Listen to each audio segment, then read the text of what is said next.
Perhaps we need some outside universal threat to make us recognize this common bound. I occasionally think how quickly our differences worldwide would vanish if we were facing an alien threat from outside this world.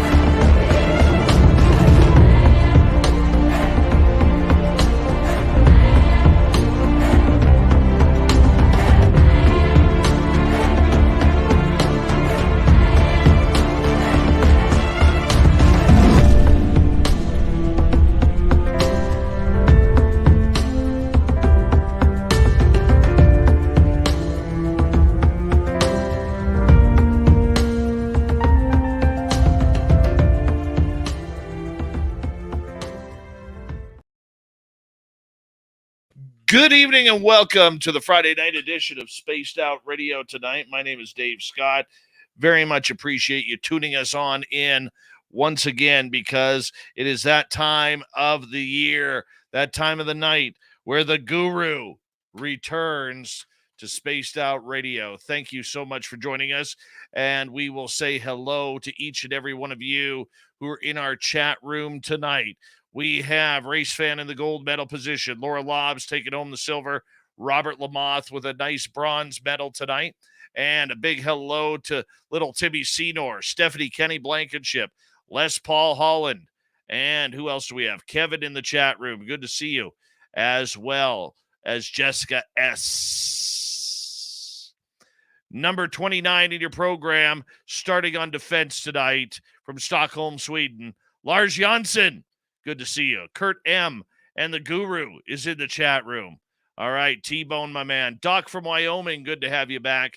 JSCO, Forrest Louie, Mama Catherine. Mwah! I love you, my dear. I hope you're doing great, Mom. And she's my new adopted mother, by the way, just so you know. I've declared it. Mama Catherine is my new mom, and she's graciously adopted me. So I'm very happy and loved by that. W. David Page, nice to have you here. Chastity Moore, how you doing? Chastity will be signing autographs after the show. Line up to the left of the studio, if you don't mind. To the left of the studio. Millennium, my man, thank you for coming on in.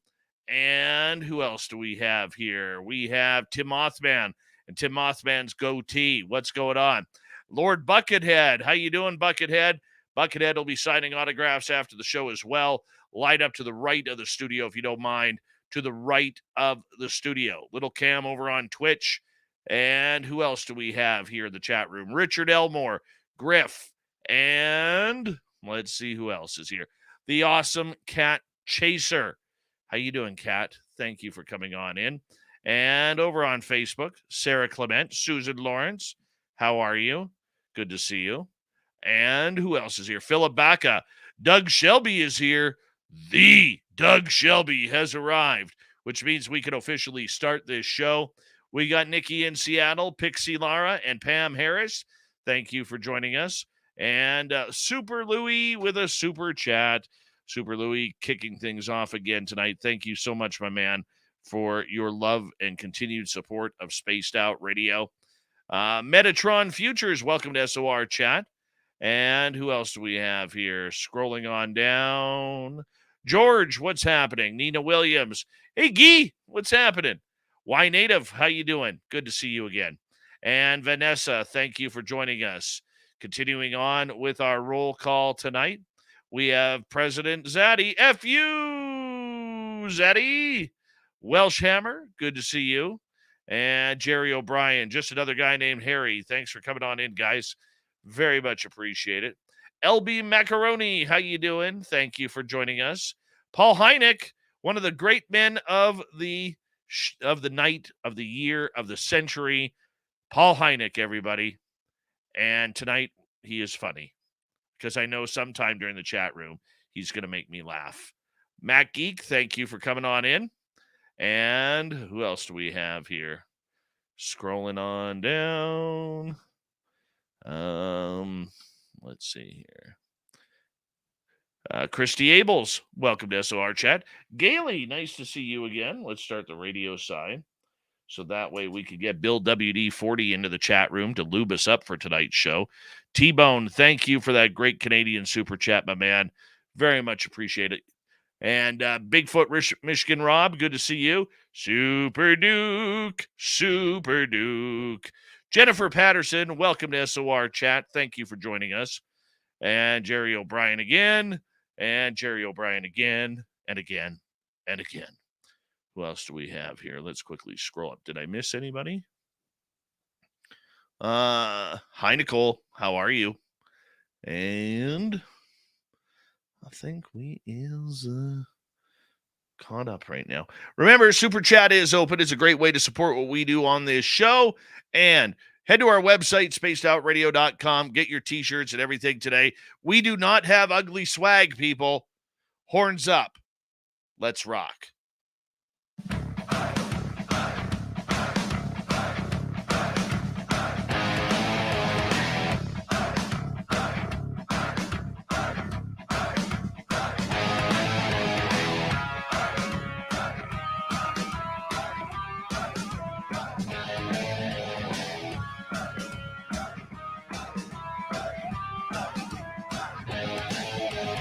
From the mountains of central British Columbia to you listening around the world, this, my friends, is Spaced Out Radio. I am your host, Dave Scott, sitting in the captain's chair of SOR headquarters. We welcome you to tonight's show on our terrestrial affiliates around North America, digitally on Odyssey Radio, TalkStream Live, and KPNL. All of our archives are free. Join us at youtube.com/Spaced Out Radio. Do me the favor, hit that subscribe button.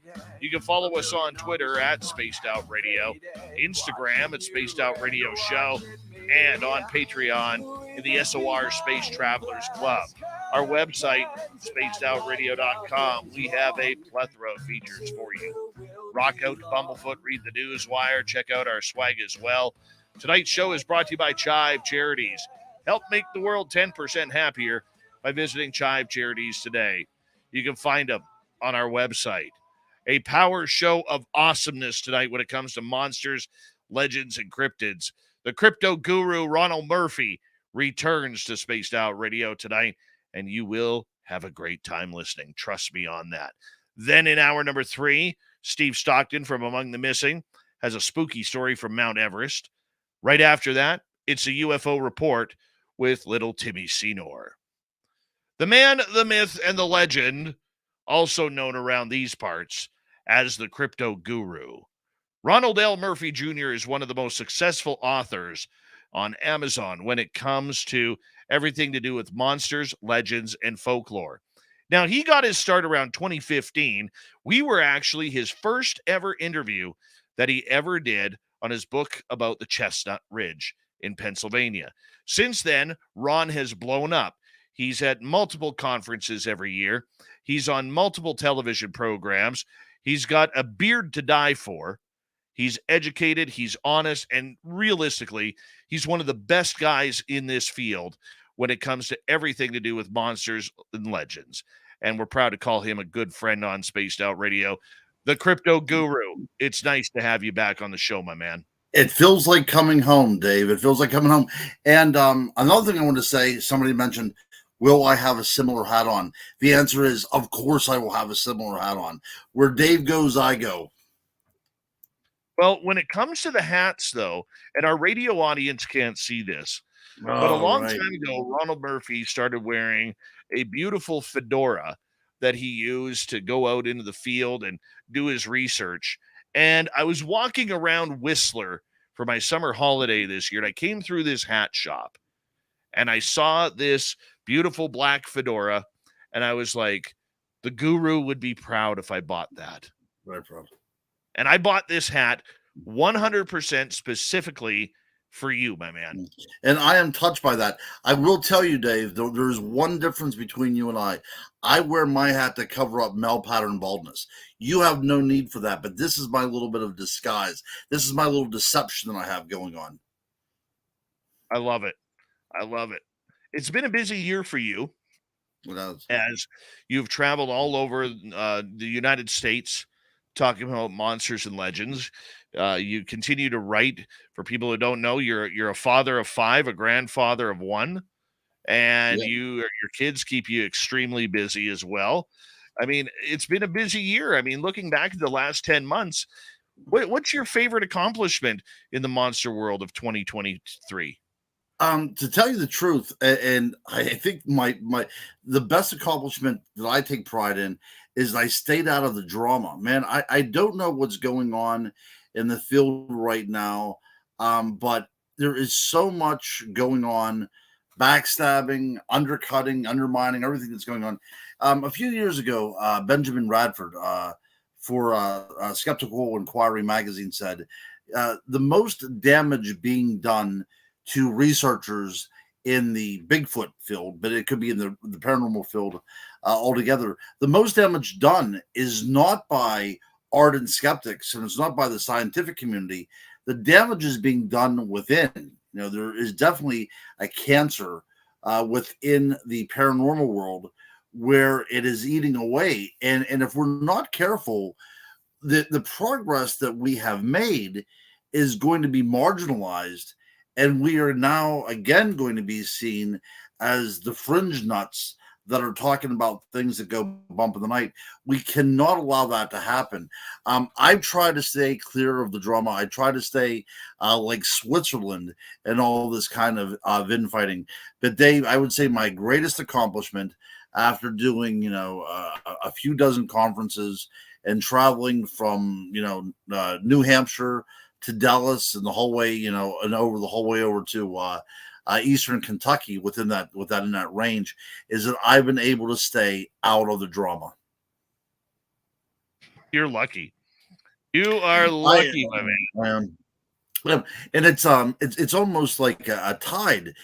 If you're standing too close to the water's edge, you're going to be washed away just because of your proximity, and that shouldn't happen. It really shouldn't. I've lost a lot of good friends in this field years ago, simply because I trusted that we are all genuine human beings.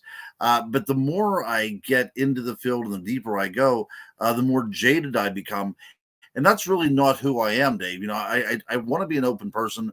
I want to be able to share my research with other people without any kind of fear of reprisals or fear of the things being stolen or whatever. But it's becoming more and more difficult to be genuine, But I will endeavor and persevere and try to maintain that kind of integrity that I've tried to maintain for all these years. But it's getting difficult. I know. I want to kind of interrupt here for a quick second because I know exactly where you're going with this, but it's not just the cryptid world. It's happening in the It's not. paranormal. It's definitely happening in the UFO world. And we have talked about this, not you and I, but myself and many of my friends have talked about this behind the scenes about what's going on. I think it's an absolute game plan, right? Those in power who are hiding the secrets, the core secrets of this planet, don't want us to be finding the answers to UFOs. Don't want us to be finding the answers to mysteries like Bigfoot and Dogman. Okay. Or you can sit there and say, hey, well, what about ghosts? Well, if any paranormal team had any logic, they would be looking for questions like, what is out there? How do we get life after death? Instead of, can you knock 3 times for me, please? You know, I mean, I always say this, and I put this on my Facebook every now and again. I just did again a couple weeks ago or about a week ago. If you ever want to confuse a paranormal team, ask them what they do with their evidence. Because they do nothing with it. That's right. They do That's nothing right. with it.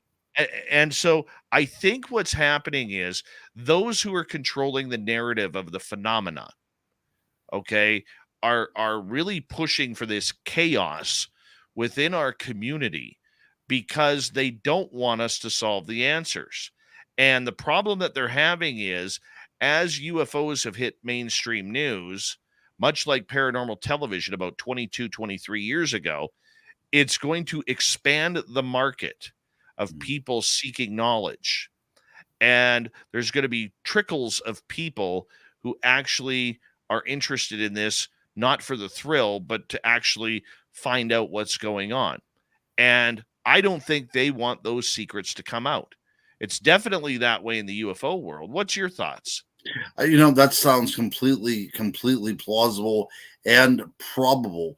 The times that I've worked on television, I know that it's very scripted. I know that it's very precise. There's definitely an agenda to sell, and if it's not your agenda, it's never going to be your agenda. It's going to be the producer's agenda, and I've seen that happen first place. And you can see the celebrities now that are coming out in the paranormal field. Rock stars, sons and daughters now, right? I mean, I just saw that Jenny McCarthy was doing a ghost hunt on Travel Channel earlier this evening. So people are starting to get this as this is their income. This is their either their quest for fame or their backup for the fame that they once had to try to regain it. So they become talking heads again.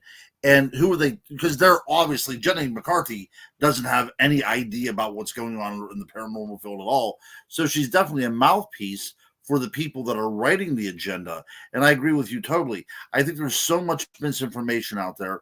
And not only misinformation, there's also a saturation of the field to the point that it becomes silly after a while.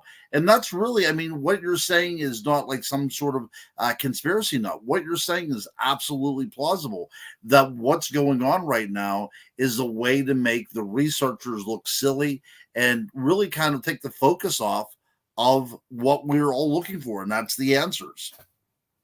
Yeah, and the question is, what are those answers? Where That's are right. they hiding, and why are they so important that it deserves this giant secret? I can understand UFOs. Okay, I can understand that because life out in outer space or time travel or crossing dimensions, that's going to move the ball forward on humanity and where we go in the future.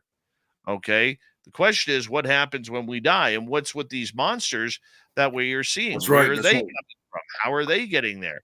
Mhm. So it's a big conundrum that we are trying to fill the void on. You've been doing this long enough now, same as I have. Are you any closer to answers? Because I sure as hell am not. No, not definitive answers. No. I don't think there's ever going to be a definitive answer, but it's almost like a quest for the meaning of life. And in that, I have come closer to the objects of my, compassion, my passions. The closer you get to things that you fear, the more you can identify with them. There's that great saying by Nietzsche: if you stare out in the void long enough, the void will stare back at you. And I think that I'm getting to the realization that the things that we fear are probably not as terrible as we are, right? We are projecting ourselves onto these monsters when in reality we are the monsters. We're capable of much more heinous things than any vampire, dogman, or Bigfoot is capable of. So we have cast these archetypes into characters that take the blame for us. They become our scapegoats. So the closer I get to the objects, the closer I see our reflection within them. Good point. So yeah, that's kind of it's very. I think it's very philosophical, but you have to be sort of philosophical whenever you research for as long as you and I have, especially with you as an experiencer. It means something to you, right? What you've experienced means something to you that nobody else out there can comprehend. Not even people that have also had experiences themselves. It was unique. It was personal. It was systemic. It affected you in ways that it doesn't affect other people. So what you had was, in religious terms, you had a revelation. You got to see through the veil, and you got to see what is hidden in that other world that other people do not have access to. And I think that we as researchers are getting closer and closer to peering behind that veil But like you said, with you seeing things and other people witnessing things, with all these shows on out there, with everything out there in the market, and not knowing who to believe and hoaxers and everything, and the infighting, who's going to believe you? Number one. And once you come up with your story, does it make a difference to anybody either? That's the other sad part, right? That we have been so, maligned by all this confusion, all this noise that's going on there. We can't actually hear the tune that's playing, right? I mean, there's that frequency out there. There's that universal frequency that connects us all together, and it is just now just nothing but static and noise because we've lost our channel there, and we need to get that channel back. But with shows like this, again, my favorite program that I've ever appeared on. You are absolutely correct. It's the first show that I'd ever done related to the paranormal. And also, you're the one that gave me my name, Crypto Guru, which I still use to this day. So there has to be shows like this. There has to be formats like this. And there has to be places where we can converse about these things, or the field that we are in will change so drastically, it will not even look recognizable in a few years. Crypto Guru Ronald Murphy is our guest tonight on Spaced Out Radio. Ron, you have written about everything from ghouls and goblins and fairies to Bigfoot, Dogman, ghosts, and everything in between. What scares you outside of women? What scares you? Yeah, I'll tell you what. The biggest mystery in life that I've ever confronted is the female figure, right? I mean, that's true. So I've written 2 books trying to exorcise these kind of night terrors that I get from women, and one of them is on mermaids, and the other one was appropriately enough on witches, right? And but it does look into the female psyche, and it looks at the subjugation of women and what women mean to a patriarchal society.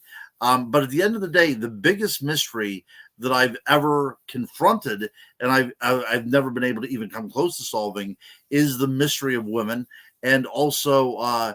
That's one of my greatest fears as well, too.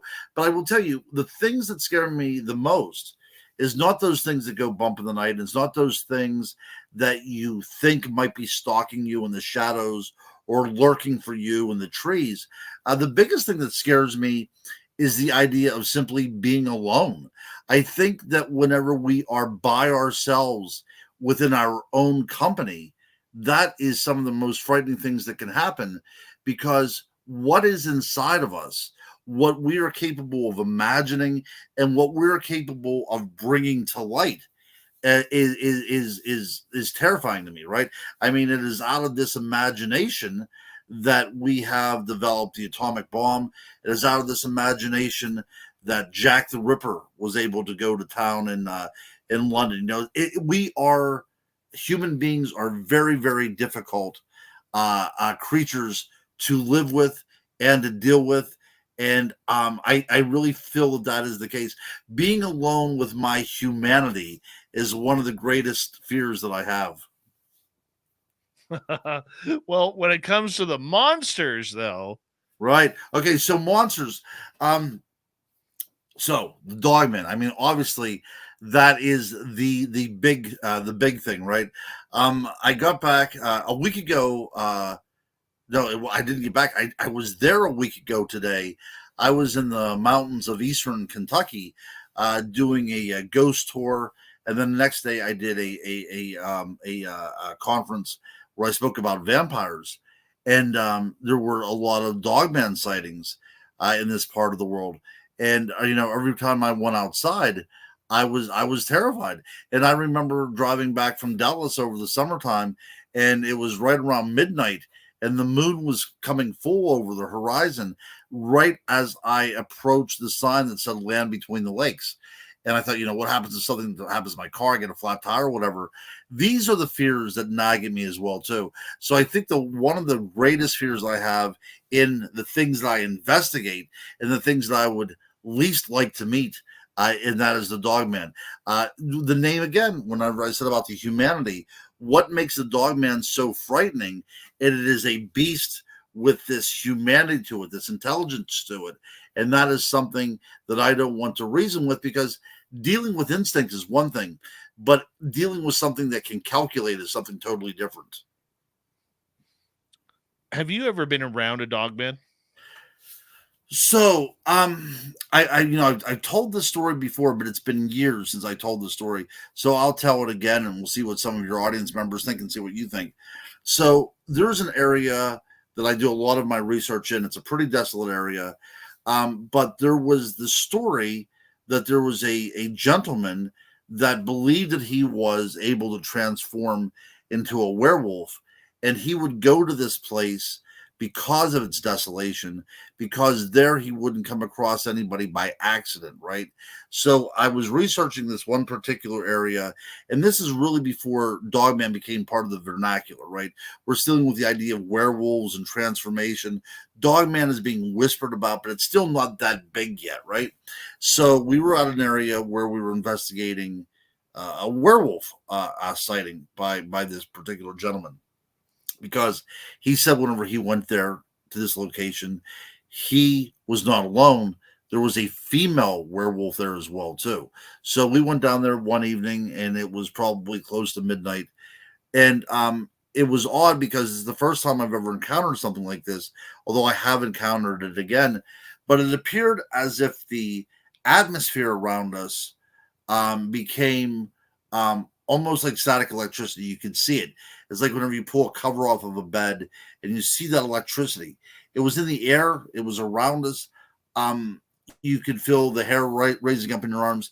It was probably something like a lightning storm coming into power, brewing up, but it was a clear sky. So the other researchers that I was with, we knew that there was something happening, right? Our gear started to run out of batteries, our camera, our flashlights, everything was being drained of power. So we thought this would be a good time to get out of there. No time for heroics or anything. So as we turned to walk the path in which we came, we noticed that a light illuminates in the trail. And it looked almost like a sparkler or a flare. It kind of like fizzled on, it ignited to its brightest, and then kind of fizzled off. Not a very quick turn off and on, but a very gradual kind of sparkle out. We thought, well, this is odd, but not only is it odd, but we have to get through that particular area to get back to our cars. So we mustered up the courage, we soldiered on, and when we got to the point where that light illuminated, we heard something in the woods begin to follow us. It was the most unnerving thing that I've ever had on any kind of research. We were investigating dogmen, we're investigating a werewolf. We see this light come on, and now all of a sudden there's something following us. You could hear it taking in breaths. From every now and then, you could hear a brief snarl coming from the underbrush. And but as you can see, we made it out of there. But that is whenever I came closest to knowing that what we are searching for is indeed out there, right? What we call Bigfoot or werewolves or dogmen or whatever, what these beings are, they're out there. But where they come from and what their essence is, that remains to be seen. Because it is my feeling that what we witnessed that night was something opening up from another world into our world. And I know that sounds kind of far-fetched and a little bit of sci-fi like, but we talk a lot in this field about interdimensionality and the idea of portals open. And I truly believe that what we experienced was a portal opening. If you look at a Tesla coil and that kind of electricity that goes off, that's very similar to what we experienced before that light came on. And I do believe that light. Oh, go ahead. Guru, I'm going to get you to hold on right there because we do have to go to break here at the bottom of the hour. Author, researcher, and downright handsome guy, the crypto guru, Ronald Murphy. You can get all his books on Amazon. Just search Ronald L. Murphy Jr. Do you want any Monster Collection books? These are the ones. We'll be right back.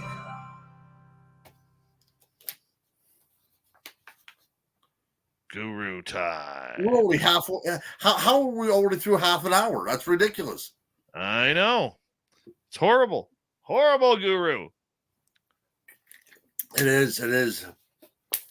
Big shout out to UAP Studies, Jason Gilmet. Do me a favor, Spaced Out Radio fans. When you get a chance, go over to their YouTube channel, UAP Studies, and hit subscribe, ring that bell. Jason, actually, what I'm going to do is I'm going to put you as a moderator here. Okay, so that way you can post your link, and that way everybody can find your channel and get over there and hit subscribe and ring that bell. It's one of the best podcasts out there when it comes to UFOs. They've had millions of listens, millions. And so we got to support our good friends over there. So if you could do that, Jace, I would appreciate that. The Cryptid Huntress, Jessica Jones. You guys are awesome. Well, thank you, Miss Jones. I got my hair cut today. I'm growing out my top again. And I'm growing out my beard.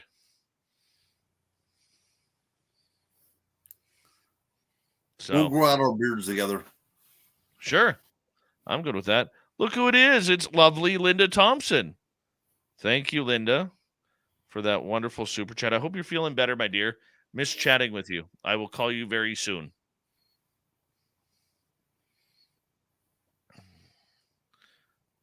Yep. And for everybody who's new here, because I see some new faces kind of tuning on in, we're a hybrid of a live YouTube show, a live radio show, and a live podcast. So we have to take our commercial breaks to line up with our radio stations, but you guys get to see behind the scenes of what we do and all that kind of groovy stuff. Dayanara Briones. Dayanara. I love that name. Dayanara. First heard the name Dayanara during the Hercules series. Remember with Kevin Sorbo? That's right. Dayanara. What a beautiful name. Beautiful name. Mennonite Abe, thank you for that good super chat, my friend. Appreciate you, man. Hey, everybody, don't forget that to Mark and Guru, you too, because you and Bowden are traveling. All right. Uh-huh. May 10th through 12th, 2024, Reno, Nevada, for the 3rd annual SOR fan party. I wish you guys would come to the East Coast. I wish you would do Florida, do New York City or something. Dude, I'm West Coast, man. I know. But here's the thing. We're doing a live show.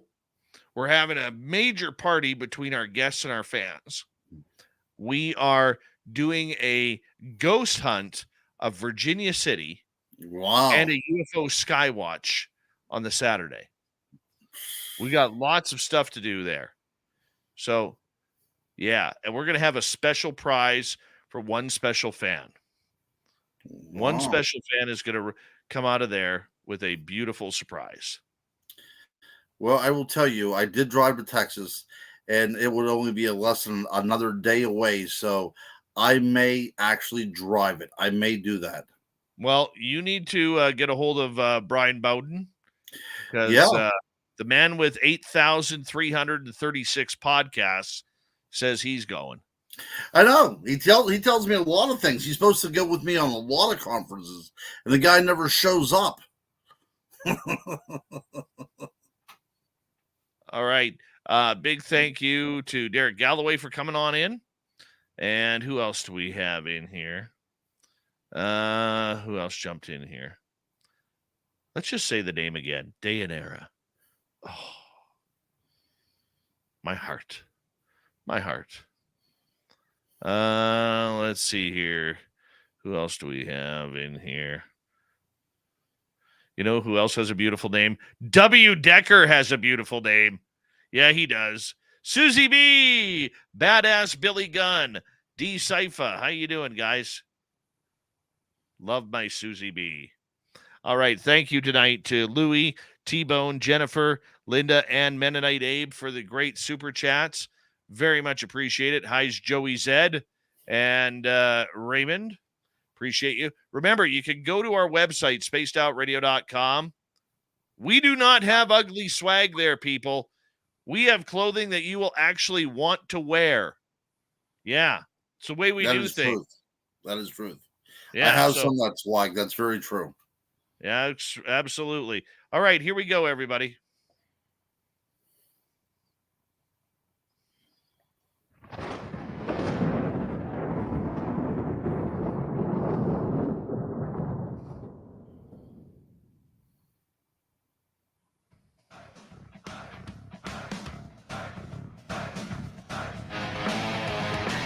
Second half hour with the Crypto Guru on Spaced Out Radio continues right after this. My name is Dave Scott.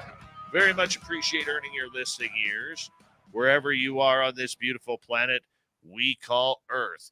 Want to remind all of you that if you miss portions of this show or others, check out our free archives by going to youtube.com/Spaced Out Radio. Do old Davey the favor. Hit that subscribe button. Our website, spacedoutradio.com. We have a plethora of features for you. Rock out to Bumblefoot, read the news wire. Check out our swag as well. Follow us on Twitter at Spaced Out Radio, Instagram at Spaced Out Radio Show, and you can follow us on the Space Travelers Club by joining us on Patreon. Here we go. Author, researcher, badass overall, the cryptid guru, Ronald Murphy, the man, the myth, the legend. If you want any of his books, just head on over to Amazon.com, type in Ronald L. Murphy Jr., and you'll find him right there. Ronnie, thank you for joining us, buddy. Love you, man. I can't believe the first half hour went by so quickly. We were able to get in one story. And yeah, I love you too, Dave. You have been family to me for a long time now, and I'm glad to be here. I appreciate that.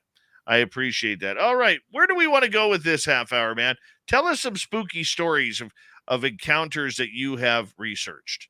All righty. Let's see here. Okay. So the newest book that I've written, but it has not been published yet, and that is on Earthlights, right? So I think a lot of people, whenever they go out there, more and more people are starting to see orbs and these strange balls of light. And I've even seen long cylinders of light as well, too. And Ron Moorhead actually wrote about that as well in one of his books, that there's something going on out there when we talk about Bigfoot sightings or UFO sightings. There seems to be a gray area that kind of connects everything together. And one of the things that seems to be happening is there are these orbs, these energies out there. And many times these things seem to be sentient beings, right? They seem to have some sort of intelligence to them. So as I'm writing this book and as I'm researching in the field and as I'm looking into more and more stories, I'm finding that one of the common links in all these tales is indeed Earthlights or orbs or energies or whatever have you. So that is one of my researches. Not that it's necessarily frightening, but it's one of those things that I find extremely interesting, because if we can start getting down to the fact of what these beings are, these entities are, if they are energies, if they are from the earth itself, is it possible that what we're seeing in Bigfoots and Dogman or any cryptids is a manifestation of these Earthlights into physical form? So that's one of the things that I'm working with. I apologize, it's not terrifying, but there's not a lot of woo in it either. But I'm thinking that if we can get to the point that we understand that this is energy, it's possible we can start measuring it. And of course, use scientific logic at that point. But another thing that I'm thinking about as well too, people complain about not being able to get successful photographs of these things, and that may be because what we're trying to photograph is energy that's projecting itself into our minds, and it's actually not there, but we are seeing something that it intends us to see. So yeah, that's one of the things that I'm getting at. So we want scary things though, don't we? Because it's almost Halloween, so we do want scary terrifying things. And we could talk a little bit about vampires if you want to, because as I said, I was just down in Kentucky last week, so I can make this really, really cool connection with Kentucky and Pennsylvania that involves vampires. Does that sound like fun? Let's do it. All right, so in Pennsylvania, up along Lake Erie, there's something up there called the Vampire Crypt. Okay, so this dates back to the 1800s, where the story goes. Somebody came in from Romania. They died. They were buried in the crypt, and soon after they were buried in the crypt, bodies start showing up on the outskirts of Erie, drained of blood. Right. This is the story. And one of the groundskeepers noticed that shortly after midnight, a figure would leave this particular mausoleum and come back before daybreak. So what he did was he took a chained the doors closed, and then caught the mausoleum on fire. So if you go there right now, the mausoleum looks as if it was burned. Now, in actuality, it's from erosion and acid rain and what have you, but it's a great story, right? So this is now, we're moving up 40 years now, 1920s, 1930s at this point, and the legend of the Vampires Mausoleum is pretty common knowledge in Erie. And a group of high school kids get together and they make a bet, and they say, all right, we're going to go see who is going to get the proof that there's a vampire there. So, double dog daring one of their friends who draws the short stick and goes, okay, I will prove it. And he waits till his parents go to bed. He sneaks out in the middle of the night with a shovel. Now, I will tell you, any story that takes place after midnight with a teenager and a shovel in a cemetery, it's never going to be good news. But he heads on over there to the mausoleum. He was able to break the lock free. He wiggled his way into the insides of the tomb, and there, laying on a slab, is the perfectly preserved body of this figure, right? The so-called vampire. All right, so to prove that he was there, he reached down and took a signet ring off the finger of the believed vampire. So the next day, his friends wake up, they meet. Have you seen little Johnny today? No, we haven't seen him. So let's go over, see if he went through with this, see if he was brave enough to go in there. So they head on over to little Johnny's house. They knock at the door, and the mother answers, hey, kids, what are you doing here so early? And, we've come to see little Johnny. And she goes, well, he's still in bed. And, they say, oh, can we see him? Can we see him? So after enough complaining, the mother indeed goes upstairs, knocks at the door, and there's no answer. So she quietly opens up the door to her son's room, and there, laying in the bed, is her teenage son, dead, with a look of shock on his face. And the finger in which he put the ring on was torn from his body, and he was clutching just the stump of the finger in his hand. And his window's curtains were open and blowing because something came in through the window. Okay, so that's the story here in Erie. Okay, now let's go 1,000 miles south, and we get right around to eastern Kentucky. Okay, so the story there is from the 1930s, right? Same type of time period this was going on. Somebody comes over from Romania, right? He lives in a cabin as a hermit up in the woods, and as soon as he goes up there, people start disappearing, and animals are found mutilated. Again, two mountain boys from town decide to take it on their own, and on a dare, they go up there to see if this guy is really a vampire, and if the people disappearing and the animals being mutilated are actually because of this guy living in their vicinity. So they walk up the mountain, they go to his window, and they peer through the grimy glass, and inside they see the man at the table with blood pouring from his mouth because he's eating raw flesh. So they hightail him back to town. A group of people, good old boys in town, in a form of mountain justice, get together with pitchforks and shotguns and head on up there. They find the cabin, they kick in the door. Strewn across the floor are body parts everywhere. There's congealed blood on the table and on the countertops. And beside the fireplace is a neatly stacked pile of human arms and legs. So they burn the cabin down. There's a manhunt, and the vampire, this man that they're looking for, is never seen again. So a couple things we need to look at this story. One of the things is that both times the antagonist comes from Romania. So you have this connection with the world of the vampire. And they're both going into working class areas. One is the coal fields, and the other one is the barge industry, the canal industry up in Erie. So you could say that this is a moral tale about xenophobia and trying to keep the other out of your community, which plays okay, but without immigrants, these jobs aren't going to be successfully worked. So that kind of goes out of play. We could also say that there was a serial killer on the loose, but they wanted to blame a vampire.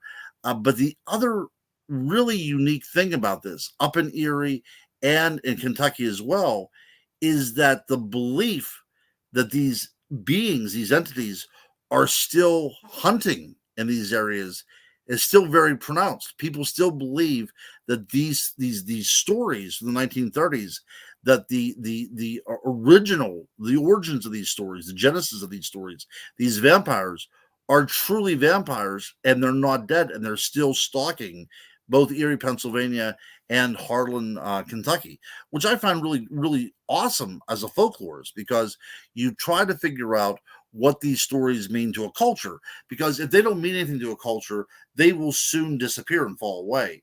So when we take out all the red herrings, we take out the idea of the fear of the immigrant and all this other stuff, we are left startlingly with something that means people are being killed inexplicably, and there was a vampire to blame. And now in 2023, we still believe these things. Should we believe them though, Ron? Yeah, you know what? I think that we should. I think that of all the kind of creatures that we hunt down, the vampire does make sense. Right now, you and I could get in a car and go to a vampire club in New Orleans or in Tokyo or New York City. There are vampire bars. There are people out there that define themselves as vampires. Okay, that's all fine and good from a sociological standpoint, right? But when we're talking about the undead, the Nosferatu, the Strigoi, right? We talk about those types of beings, the revenant, the undead. Then we're asking to go into the woo, right? We're asking to take a step across that line that we really don't want to venture across, because then what does that mean, right? There's something out there that transcends, life and death, and the only reason why it survives is because it feeds off of us, and we are supposed to be the apex. We are the crown of God's creation. Nothing feeds off of us, but to think that we are mere cattle for these beings that see us as as nothing more than food, that's very, very scary. And I think that it does put us in our place when we talk about vampires, to think that there's something out there that is feeding off of us, somebody that sees us as prey. That's very off-putting, and it also shows that we are incapable of mastering that which we fear, that there's something out there that sees us as nothing more than a source of nutrients. So I do think that the vampires exist, in as much as people claim that they are vampires, but I also think that there's something more to be said there as well too, because people have come back with startling stories of running into so-called vampires and having their lives completely turned upside down by these experiences. See, I don't buy into the whole identifying as when it comes to vampires or werewolves or whatever. I think that's just, it's like cosplay to me. Okay. And I don't see that. And I've talked to Varla Ventura about this numerous times as well. I want to know if there's real vampires out there, if there are immortals. Have you ever been contacted by an immortal? Or an You know what? Yeah, years ago, I was contacted by somebody that claimed that they were indeed a vampire. Now, I've spoken to a lot of people that have identified as vampires. I know exactly what you mean, Dave. Now we're all about buzzwords about, how we identify with each other and everything like that. But we're not talking about cosplay. We're not talking about somebody that listens to The Cure and wears black all the time. We're talking about something. There's an entity out there that can transcend life and death. And the only way that they can stay pertinent is by feeding off of our blood. That's the kind of vampire we're talking about. And I have been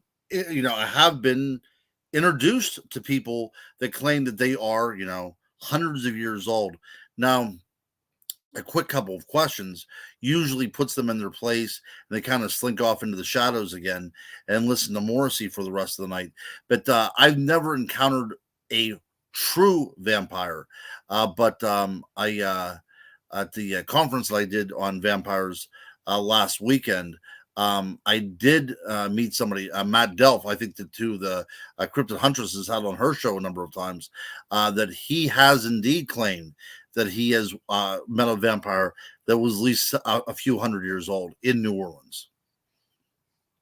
Really? Yep. True story. True story.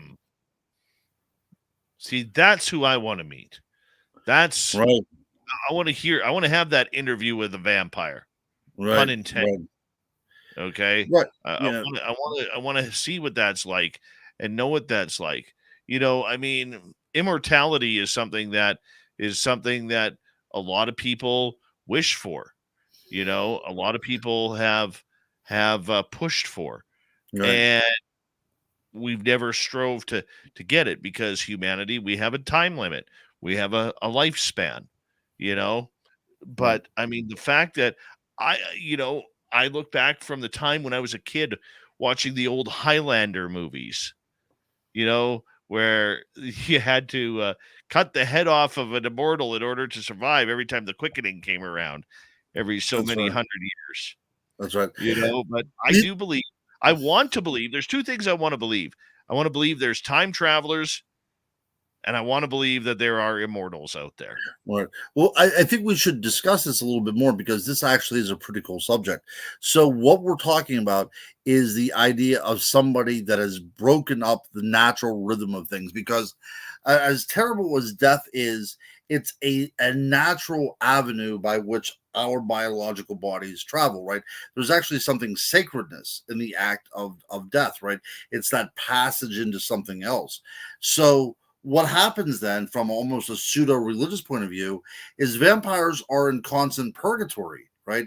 They cannot change their status in any way. They have to live in the shadows. They can never be mainstreamed in any way.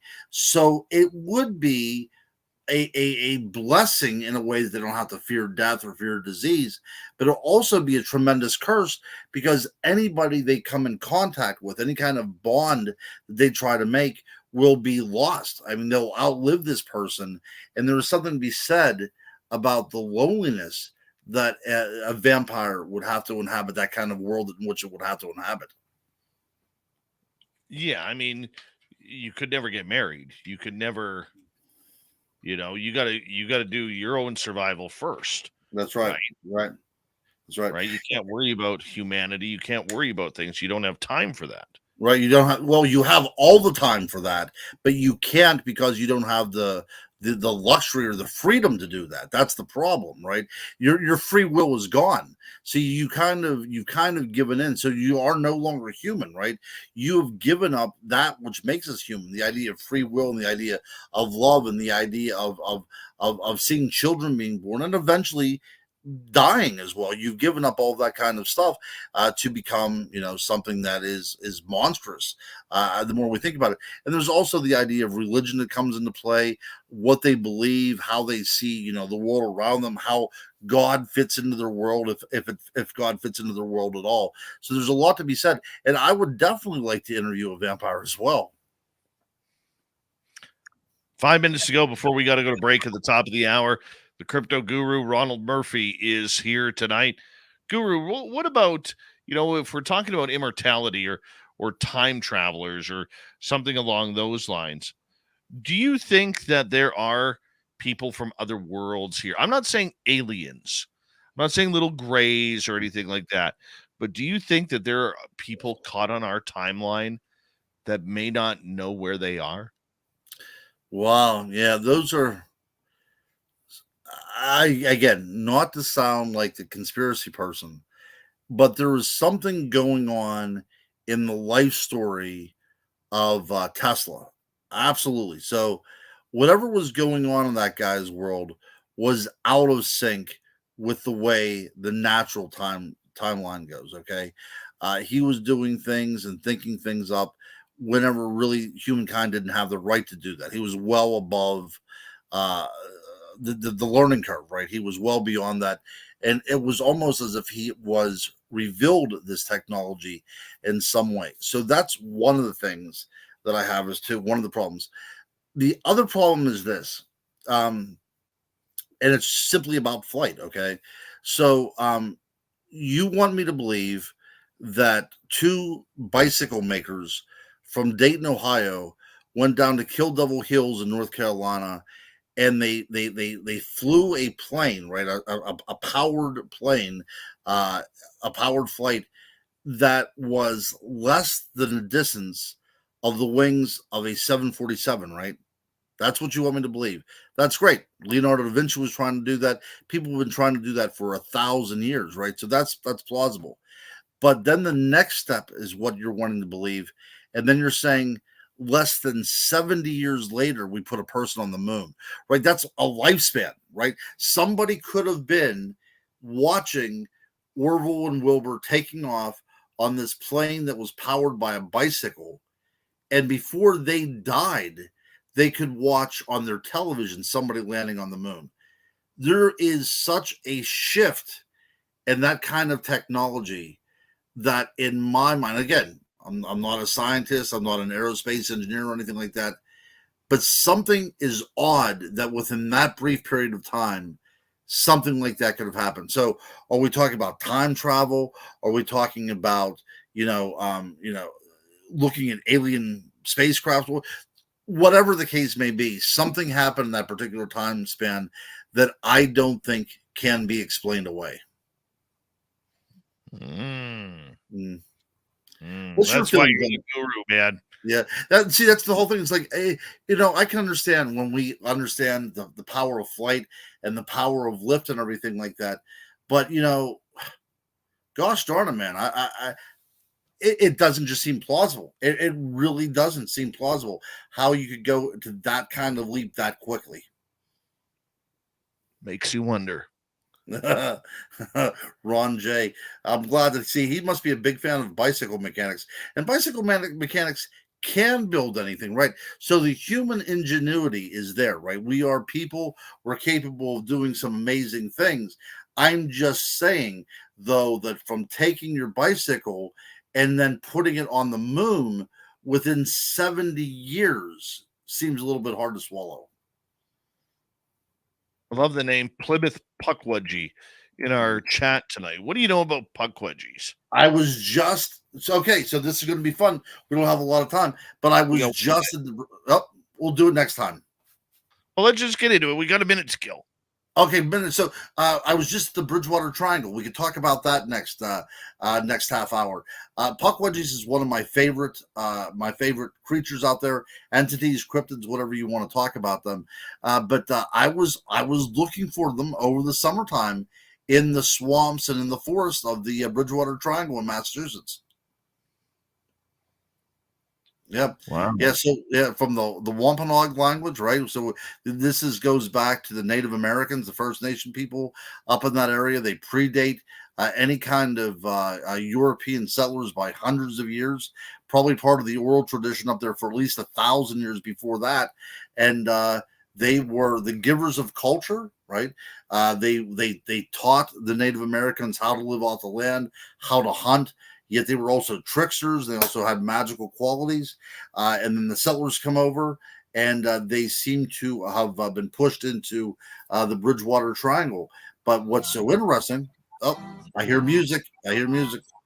Bridgewater Triangle up next with the crypto guru Ronald Murphy on Spaced Out Radio. Monsters, Legends, and Folklore tonight. can find all of the Guru's books on Amazon at Ronald L. Murphy Jr. We will be right back.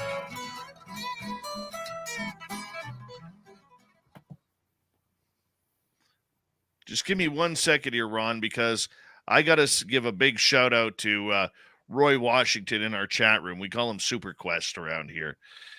He has battled some health issues over the last couple of months and hadn't been able to get into the chat room. He's a big man. He's a strong man, a very proud man, and I like to call him a friend. And he has one hell of a great podcast out of Milwaukee. And to see him getting healthy and back in here with us, that just warms my heart, man. Warms my heart, Roy, that you're back. Thank you for that, my man. That's all out of love, man. A lot of love. You're a good man, Dave. Don't make me cry. Don't make me cry, Ron.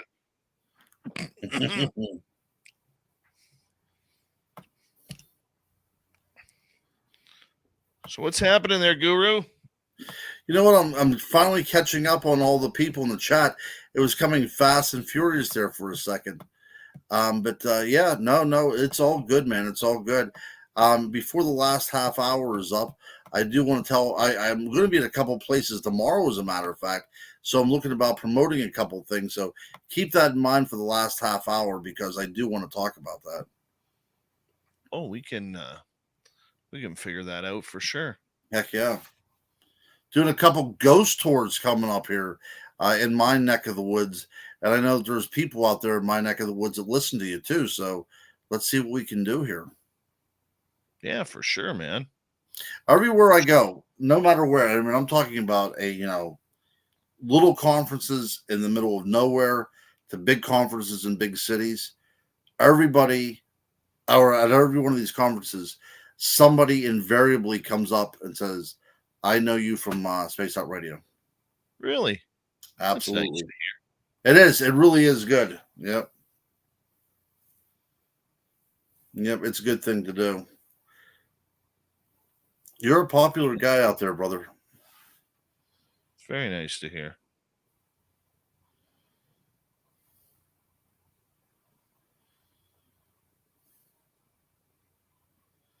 How many minutes do we have? We've got about 3.5, 4. All right. I've got to get a drink quickly. Is that okay? Can I run there real quick? Right ahead, man. I'll hang out here. Oh, thank you, buddy. Actually, I'll take a quick break too. I'll be All right back. Sounds good. Sounds good.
All right, Guru.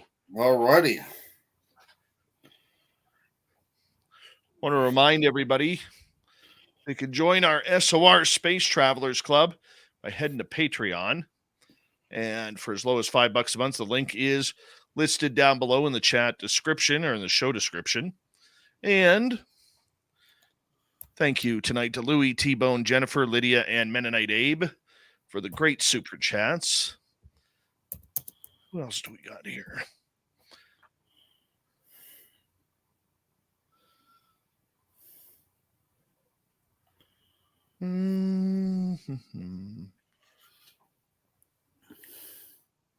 That's about it. That's about it. We're caught up. We are caught up. And we're going to get going here in 15 seconds. Remember, if you want really cool swag, you want some nice shirts and stuff, head over to spacedoutradio.com. We do not have ugly swag, people. You're going to want to wear our stuff. Here we go. Hour number 2.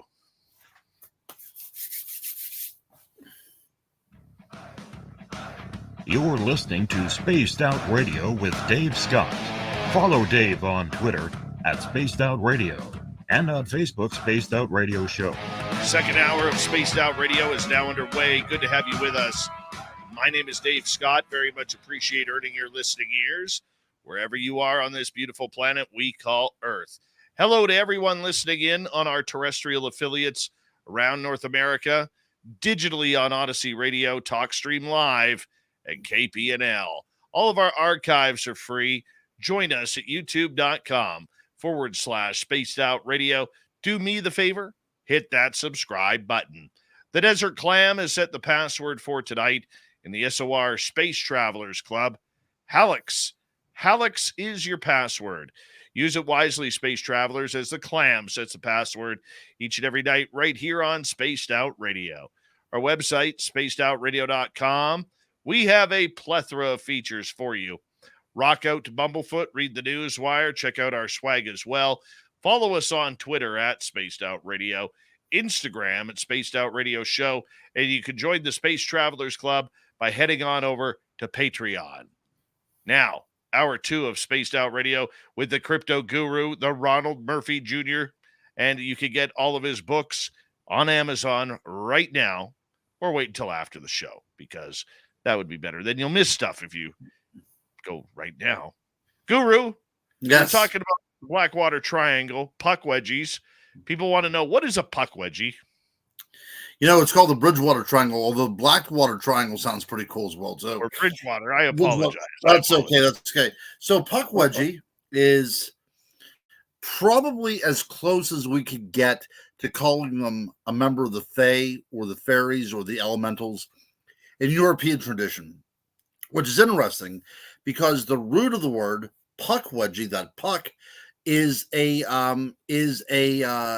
derivation of a word that means fairy in the British vernacular as well, too, where we get Shakespeare's character from Puck in A Midsummer Night's Dream. So it's very odd that two different cultures that had no connection regarding the naming of these kind of things come up with something similar, right? So the puck wedgie is a very diminutive creature. It's humanoid in shape, sometimes depicted as having long hair. They were the givers of culture. They were also capable of magic and shape-shifting. They were considered, friends to the Native Americans at one time. Then, as according to traditions, so often in folklore from around the world, mankind loses their trust, usually through an act of violence. And then these creatures that once lived within our world is now at war with us, and they live in the periphery of our world, usually in the woods or in deserts or swamps or what have you. And instead of helping us, they're now to be feared. They would waylay us as travelers on back roads at night. They would steal our children. They become an anti-hero in some respects. If you look at the puck wedgie, and you also look at the menehune in Hawaii, very, very similar beings as well, too. So what do we make of this, right? The reason why I was up at the Bridgewater Triangle is because to this very day, people still report encounters with the puck wedgies, right? They're seen, whenever they're out walking their dogs, or they're seen when they're hiking in the woods, and something comes up to them that is, 2-3 foot tall, sometimes covered in hair, sometimes not. And they will motion for the person to come and follow them, and sometimes even make some sort of attempt at verbalization to convince the person to come with them. And we hear this time and time again in a lot of legends and folklore out there as well, too, about a dog man knocking at somebody's door or calling them by name, or hearing their name out in the woods whenever you talk about, a shapeshifter of some kind, right? Or whenever you hear Bigfoot mocking speech. So you have this connectivity with a puck wedgie with so many different things, and it's just an interesting creature that people are still seeing and interacting with, and it's usually this little being, this diminutive creature, trying to convince the person to come into their world. They meet them at some sort of liminal zone. They meet them, in a grove in the forest, or they meet them on a road between, housing developments and the woods as well, too. So the meeting usually happens in some sort of neutral area, and the creature is trying to convince the human to come into his world. Weird. So at the Bridgewater Triangle, what is going on there? What makes it so suspicious? Well, what I was so curious about is because I've known so many things that have happened here before, and I've studied them. So we're talking about portals opening up. We're talking about, people seeing giant snakes, Bigfoot, UFOs, sometimes all at one time. So it's the realm of monsters, right? It's almost as if this is a catalyst that our nightmares derive from, okay? But what I found so disarming about the Bridgewater Triangle is that how populated it is, right? There's a Bridgewater Triangle shopping mall, and there's grocery stores, and there's a high school within there as well, too. So it's not like it's some sort of area that is just, inhospitable, even though there's swamps in there and everything, it's still very much a very alive, inhabited place. And I think a lot about the Chestnut Ridge here that I've been, investigating for the majority of my life. Something is special about these places. And again, coming back full circle to when we were talking about earth energies, I think it has so much to do with earth energies. We don't talk enough in the paranormal field about the idea or the notion of ley lines. I think that's very important.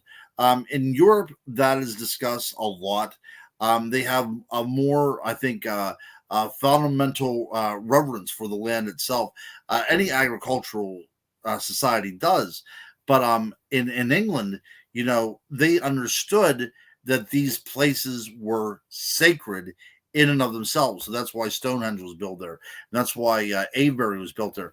But not only that, we also go to see whenever religion starts to coagulate in human society, and we see pagan temples being erected on the sites of these ley lines. And I think that whenever we see these sacred sites pockmarked with things that have been erected, those are the power points of these particular ley lines. So the ancients knew this, so they would build, pagan temples there.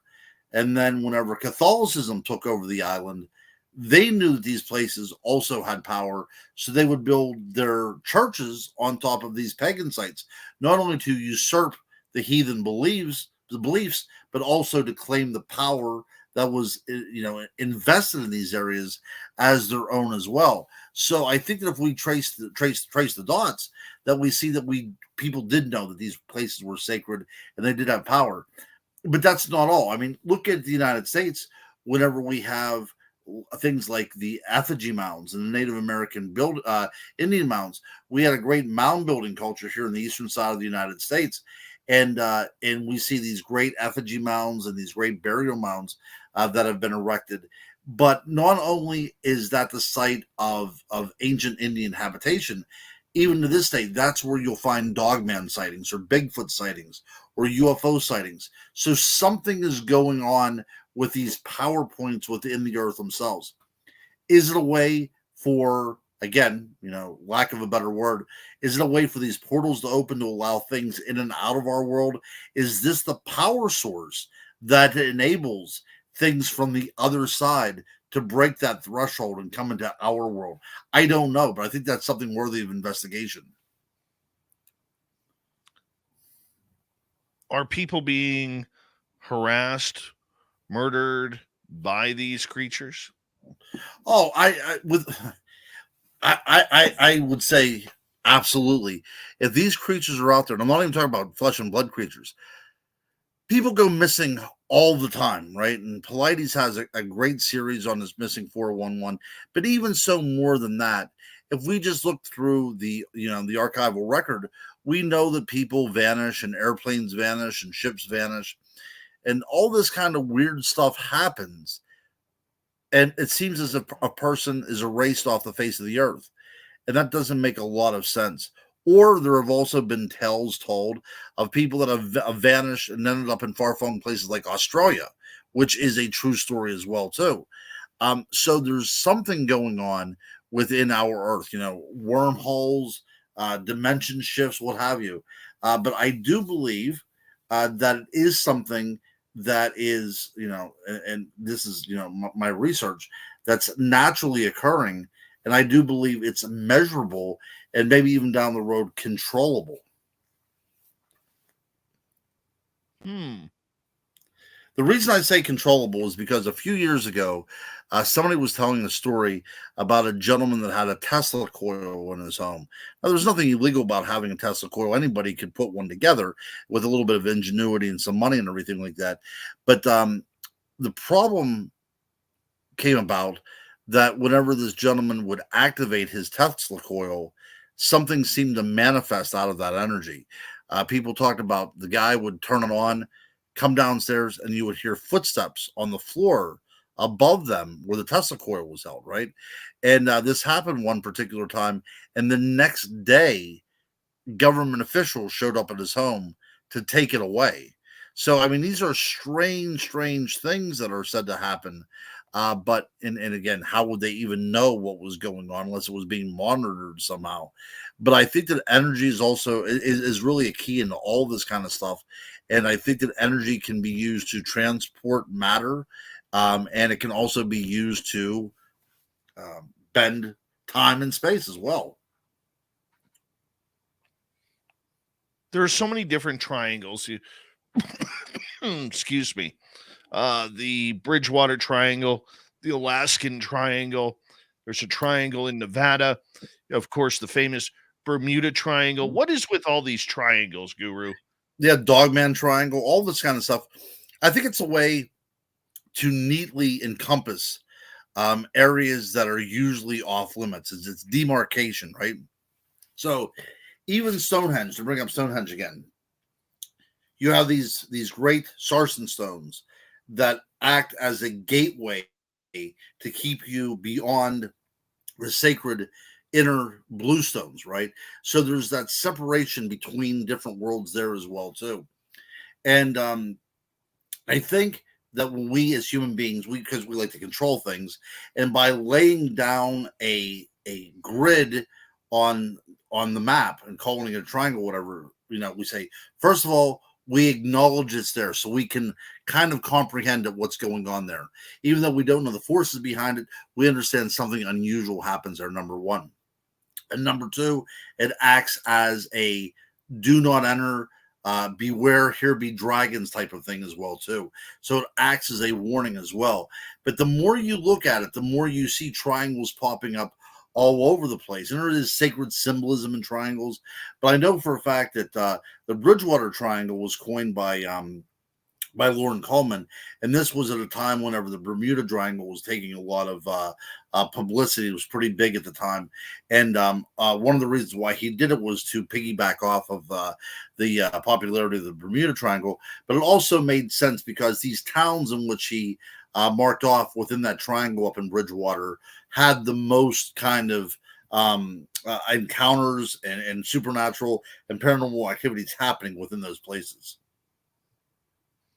All right, from triangles to your favorite hauntings, because it is Halloween season. Yes. Yes. What do you love about hauntings? A good haunting, not just a haunted house, but a high quality haunting that's going to scare the daylights out of you. Yeah. So I think a lot of things about hauntings scare me, even if they're friendly ghosts, because there's some reason why they're there. There's a visit being made for whatever reason.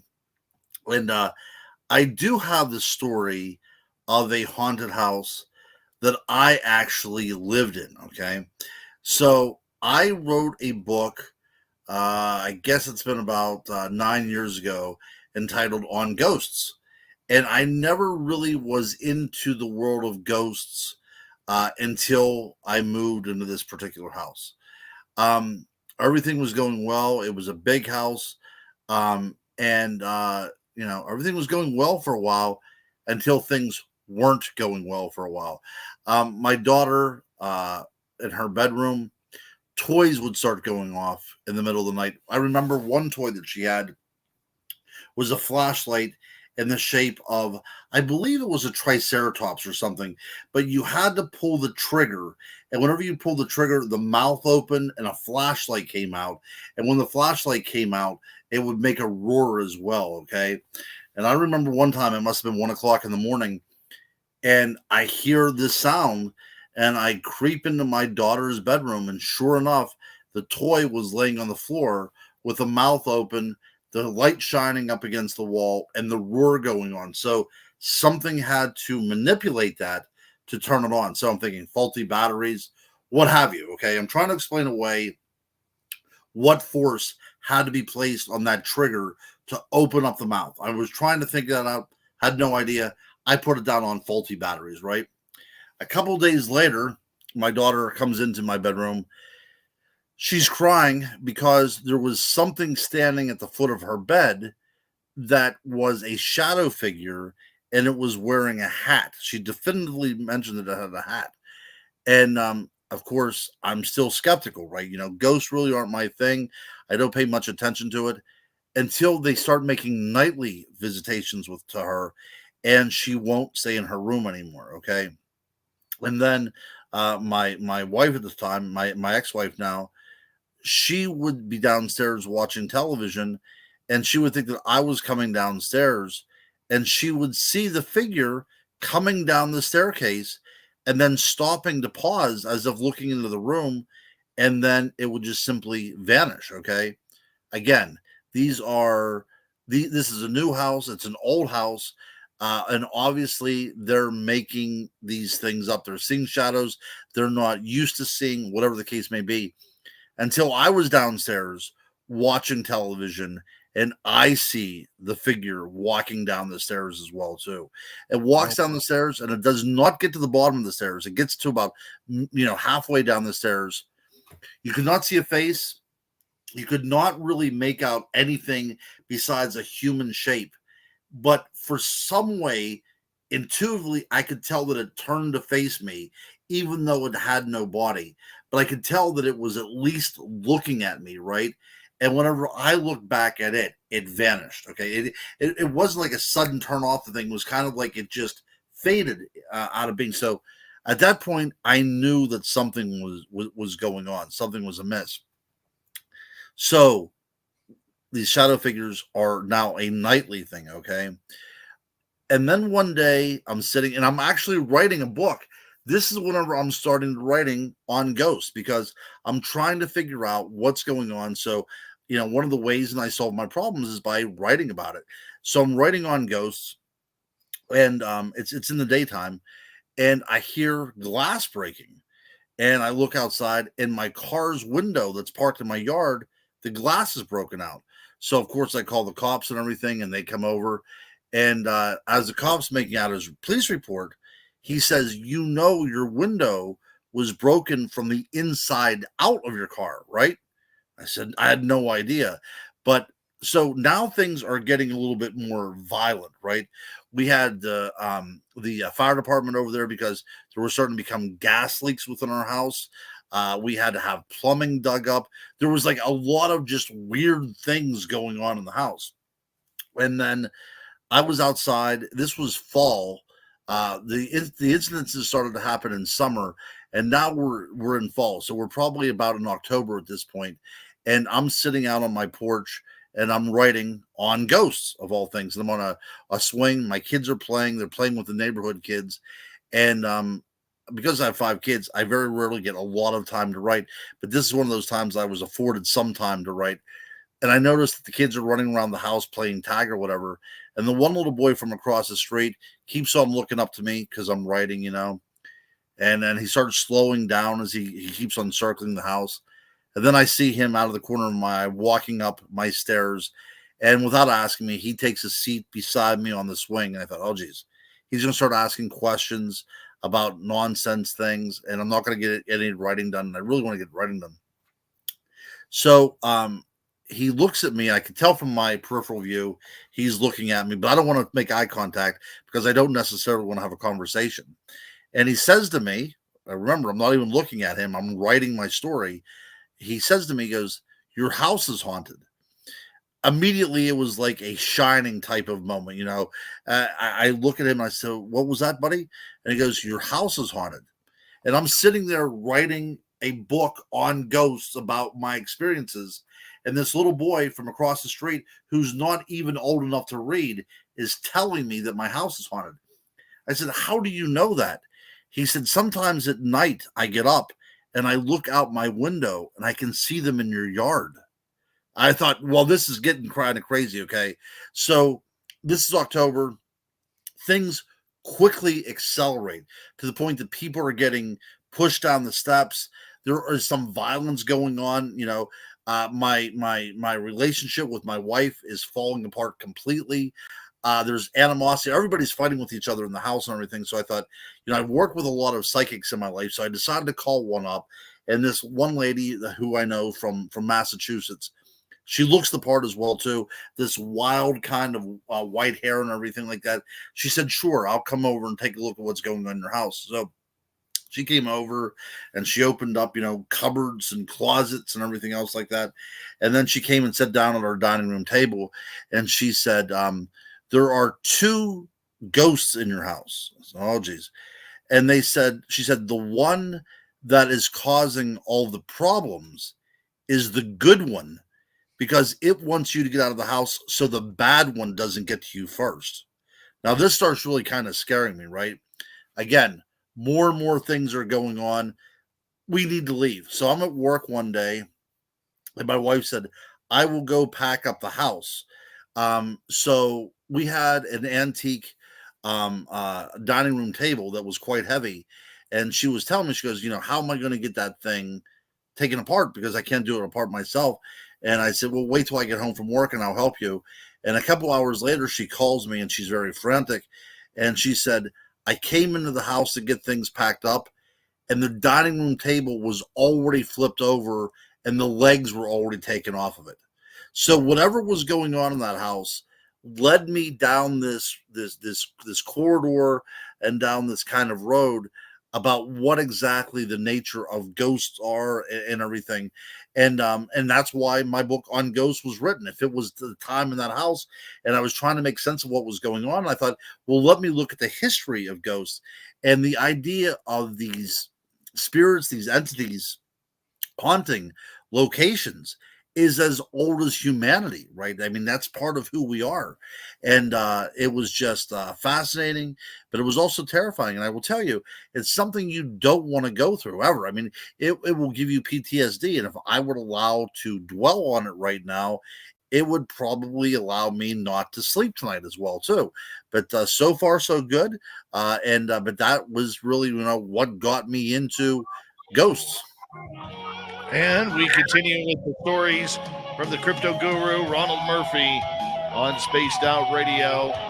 What a night of radio it is with the guru. You can get any of his books on Amazon under Ronald L. Murphy Jr. I'm sure you do.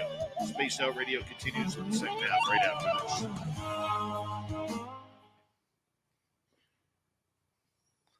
There we go.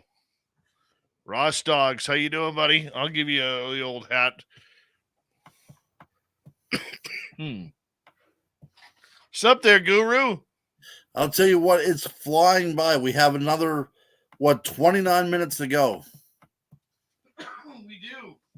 And the heat just cranked up in my place, so I'm opening a window now.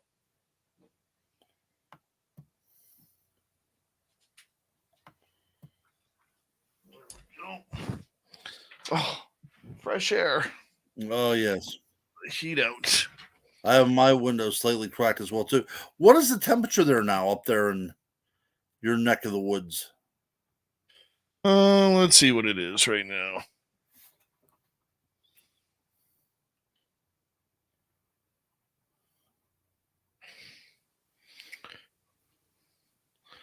Right now, it's about 10 degrees Celsius. What is that about? 45? Yeah, about there. Oh, no, that's for tomorrow. All right. Hold on. Oh, Monday, scattered flurries. Wednesday, snow. Thursday, snow. Friday, snow. Oh, for fuck's sakes. Wow. Let's view the 14-day forecast, shall we? Now, will your son go trick-or-treating up there? Oh, yeah. Up here, there's actually, believe it or not, nobody gives a care about your age up here. Mm-hmm. It's kind of cool. Yeah, that's pretty cool.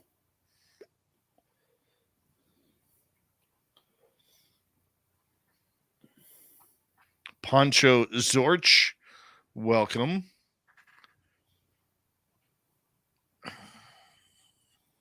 Charlie Don't Surf, how you doing? My state will...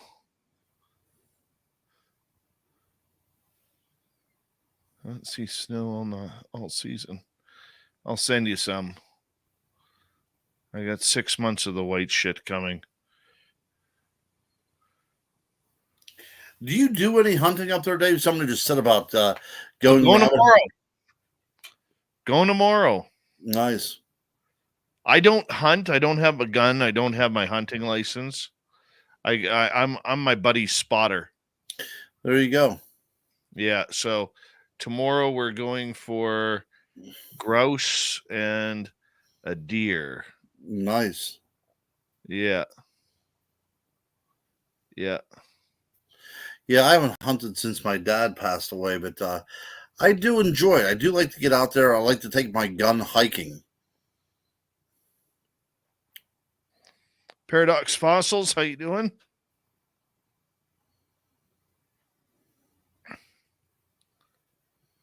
Yeah, I'm going to get I keep saying it every year, but every year I get more and more convinced. I was brought up in a house where, like where I lived growing up in the suburbs, you didn't need a gun.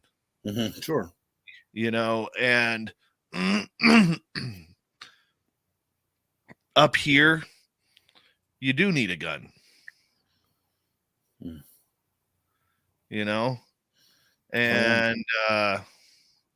And so I'm sure this guy covered the Colorado Bigfoot already, damn it. No, we haven't covered. We'll have to cover that. We'll have to talk about that. So, I mean, give you an example, Ron. A couple weeks ago, I went outside during one of the breaks and I got growled at by a bear in my backyard. Oh my goodness. Right. Oh. Right. Oh. And it happens. And you get mountain lion up there too. Yeah. I've been growled at by a mountain lion in my backyard. It's your backyard too. That's the whole thing. Yeah, like literally my backyard. Got lots of deer here.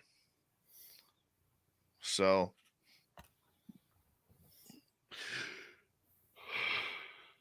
does it take much to get your hunting license up in Canada? You have to take a weekend course here. Okay. For your firearms license and your hunting license. Okay. And then it takes months to get approved by the federal government. Wow. Then once they approve you, you take your license in, and that's when you can buy your rifle and or shotgun and get going. We got 3 seconds, Ron. Hold on. All right.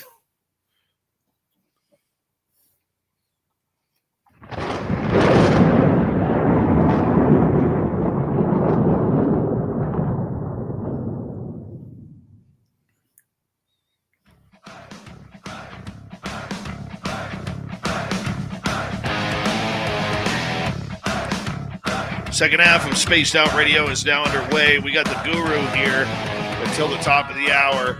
My name is Dave Scott. Thank you so much for tuning in to Spaced Out Radio tonight. Reminder to all of you that if you've missed portions of this show or others, check out our free archives by going to youtube.com/Spaced Out Radio. Do me the favor, hit that subscribe button. Our website, spacedoutradio.com. We have a plethora of features for you.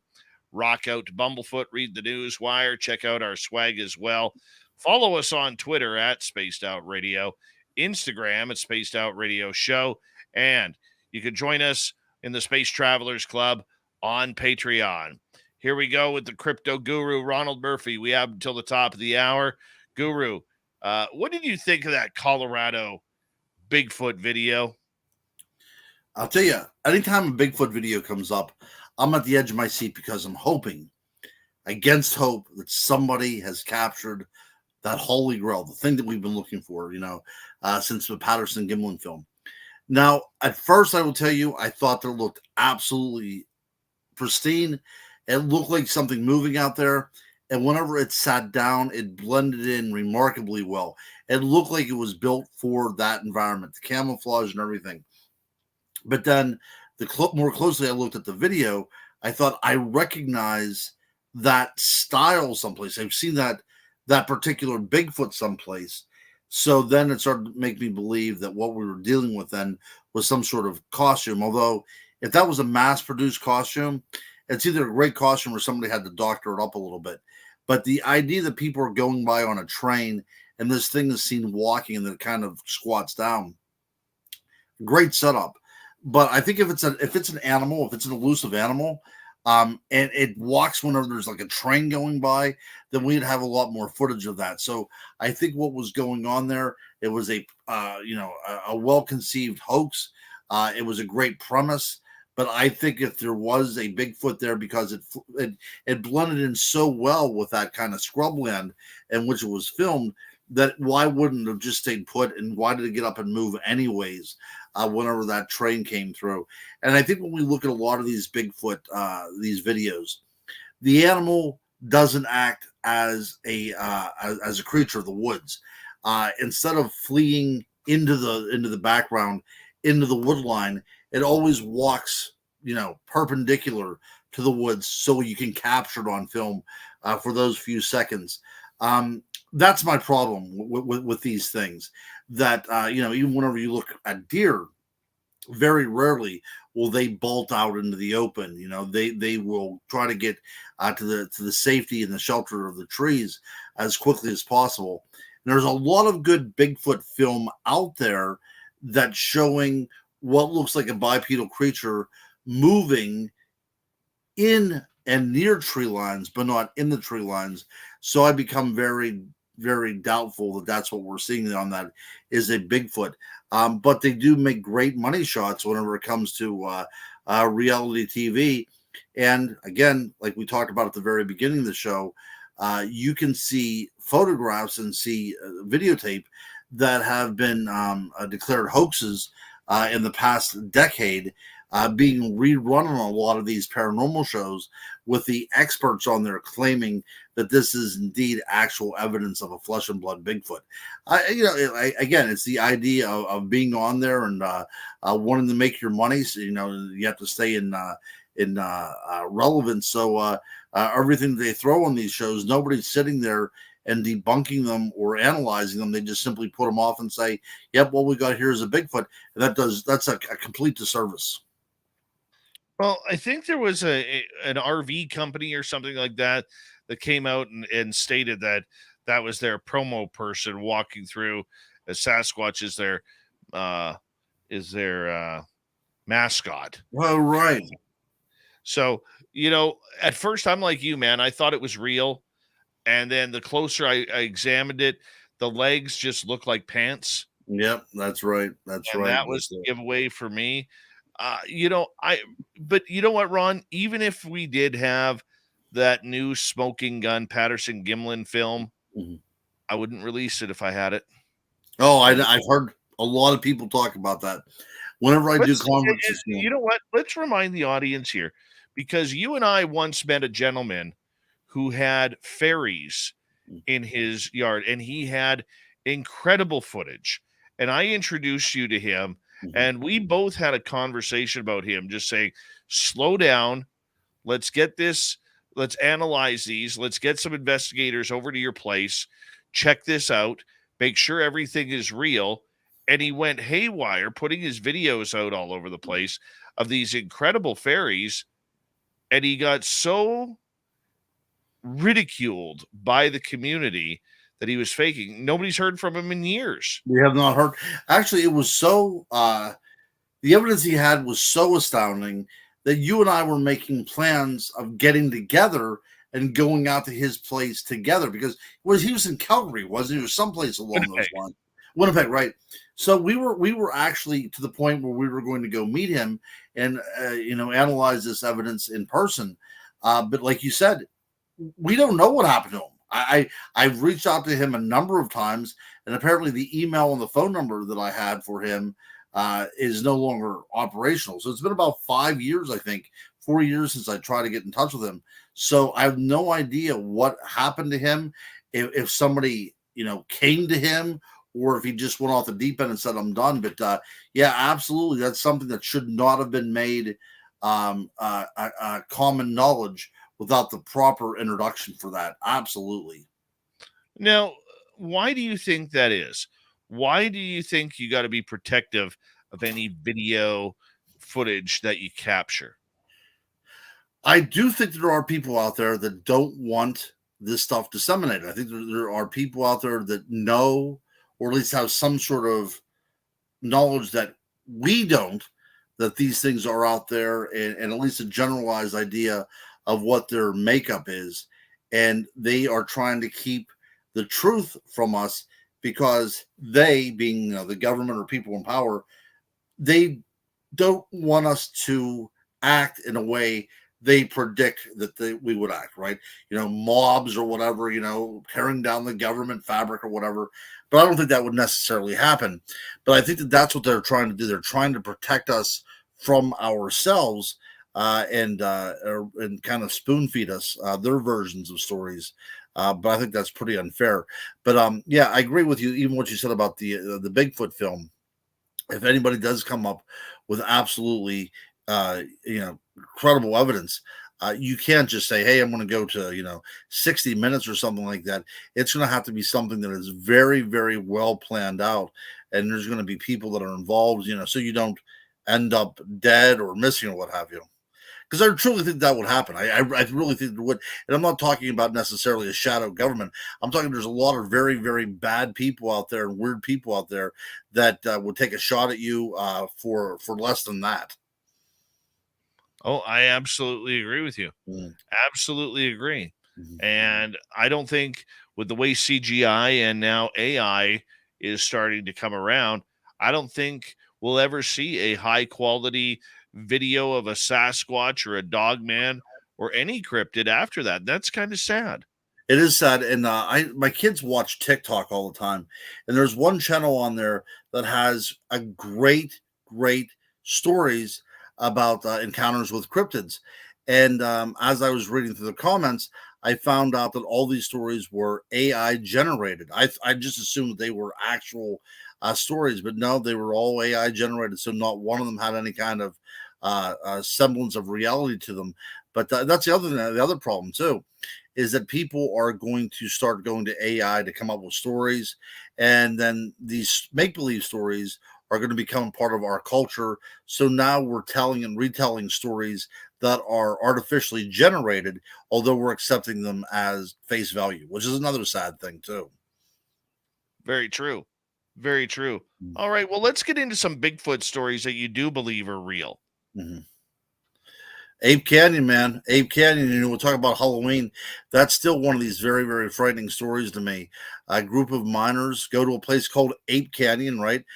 So named because, people believe that there were apes inhabiting this particular area. Again, this is the Pacific Northwest. It might be California. I'm not quite sure. I believe this is the 1930s. And as the story goes, they're at the mine, they made their claim. They encounter some sort of Bigfoot-like creature on their way back to their cabin.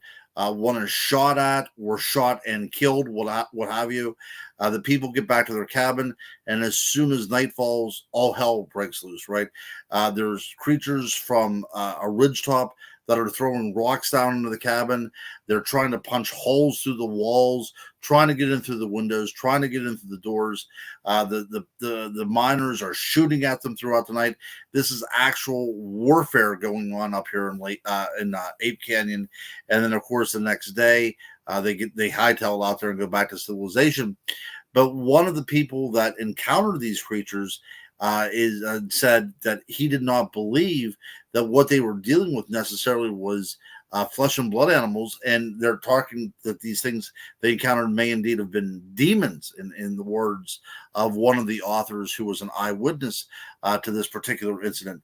So if that's the case, whenever you talk about this kind of warfare between people and these Bigfoot creatures, was that really what was happening, or was there some sort of spiritual warfare going on? Either way, it's a very interesting story. But Ape Canyon has been one of those things that has fascinated me since I've been a kid, and saw one of the reenactments on an In Search Of program. It's one of those things that you fear. You have a cabin. It's your safety within this chaos of the wilderness around you, and all of a sudden, your only safe haven is under attack by the things that are on the outside trying to get in. What do you think Sasquatch is? I think it is. Wow, Dave, you like to put people on the hot seat, don't you? I always thought that it was a missing link, something that we could reach out and touch. But the more I get into it, brother, I'm thinking that this does have its origins in another place and another time altogether. And whenever we see these things, it's almost gifting itself to you to see it. It's not like it's by chance. And not only that, but I think that we are dealing with something far more than just a relic hominid or misidentified ape. I think that we're dealing with something possibly even more spiritual than that. And I think we have to look at the Native American understanding of these creatures, especially in the Pacific Northwest area, where they are basically entities that straddle two worlds at once. They kind of act as the mouthpiece for the world around them. They're sacred. They're there to protect the world around them. They're kind of like the poster children for the forests. And I think that we need to start seeing them through that lens. Even the Yeti in the Himalayas is seen as a spiritual figure, something that's not so much, a beast of the wilderness, although it has the propensity to come and to kill your livestock or even to kill you. It has the ability to do that. But for the most part, its sole purpose is to be that conduit between two worlds. Yeah, I'm still leaning towards that there's something special with Sasquatch. Yeah. I don't know if it's being interdimensional or something along those lines, but it acts a lot more than just flesh and blood. That's for sure. Sure. And there's cases of bilocation whenever this creature is seen at two different places at the same time. Here in Pennsylvania, they're back in the 70s. Somebody reported that they were visiting one of their loved ones who was buried in a graveyard, and there was a Sasquatch there in the graveyard. So they hurried up and went home. And whenever they got home, in their backyard was the same Bigfoot. So it seems like it knows who you are, and it almost has an omniscience to it. in the Pacific Northwest, one Indian tribe sees them as a psychopompus. That is the conveyor of souls from this world to the next world. So they have a very spiritual, sacred relevance to them. Some native populations see them almost in the same way we see fairies. That you can't eat their food, or you will have to stay with them. You can't go into their world, or there's a chance of you being trapped there because their world is so vastly different than our world. It has so many different components to it.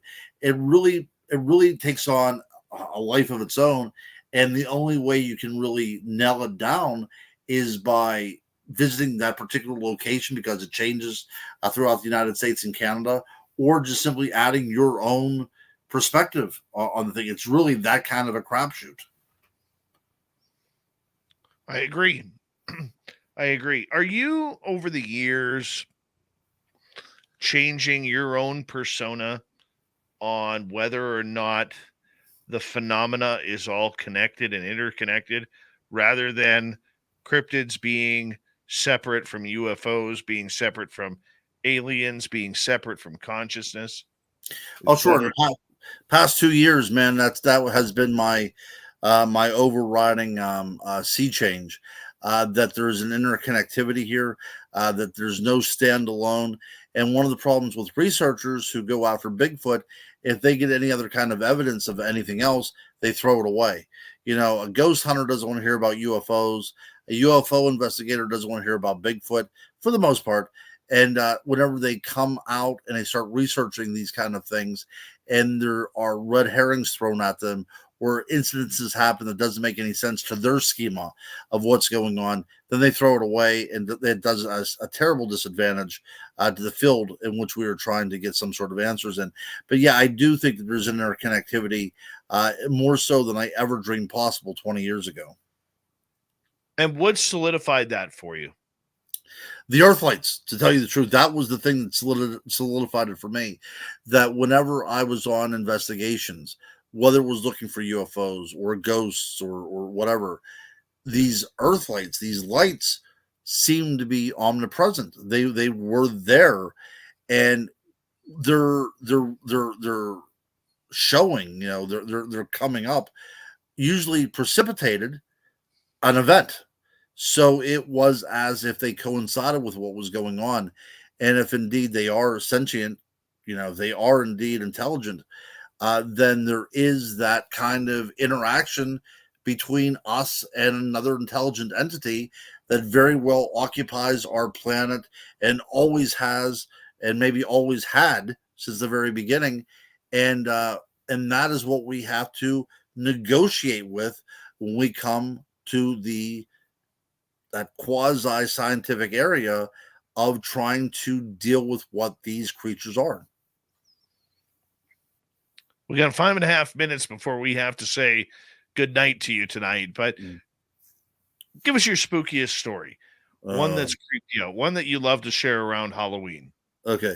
That would be the tale of the witch. Okay. So, and I told this a couple times before, or I told it one other time on the show.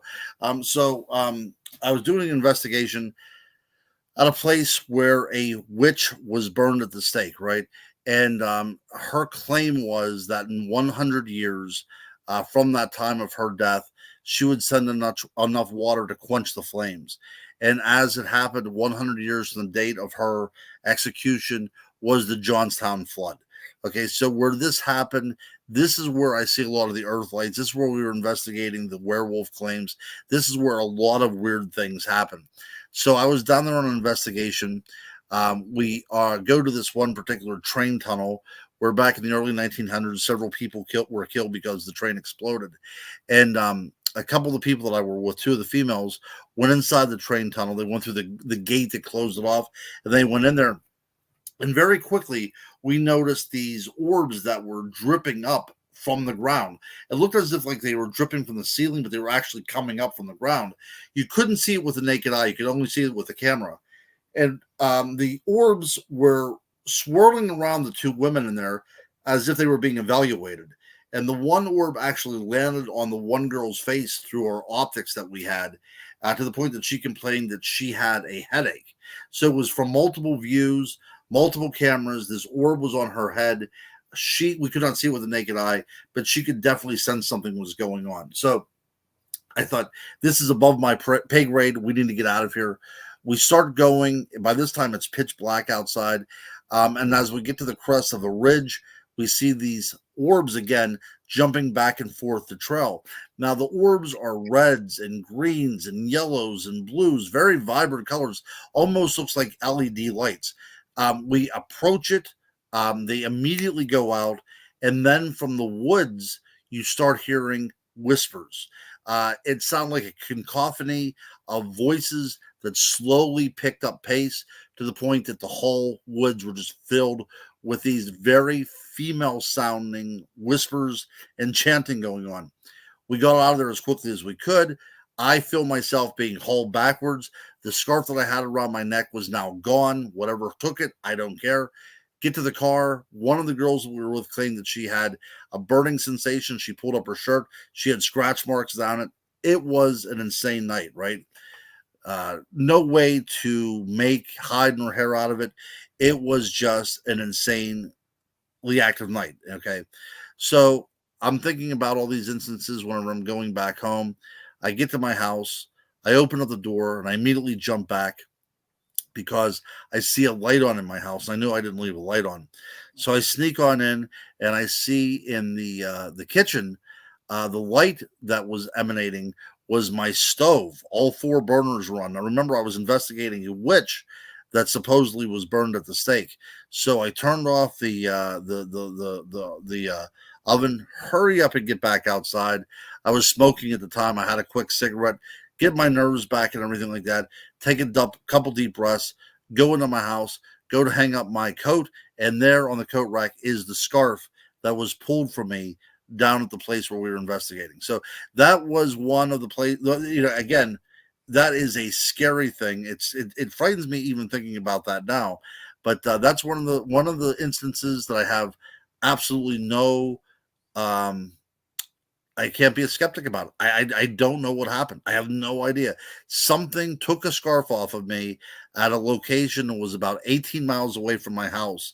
And by the time I got back home, it was able to turn on all the burners on my stove and put my scarf back. How did you feel about that? How did it affect you? Violated. That's truly how it is. Something knew about me and was able to give me a warning sign and telling me basically to keep out. And I felt horribly, horribly violated by it. My goodness. Yep. My goodness. Yep. Guru, we got 1 minute left with you. Guys, if there's anybody in Western Pennsylvania tomorrow, I will be speaking at the Derry Area Historical Society at 4 p.m. talking about haunted Westmoreland County, which is right in the shadow of the Chestnut Ridge where I do all my research.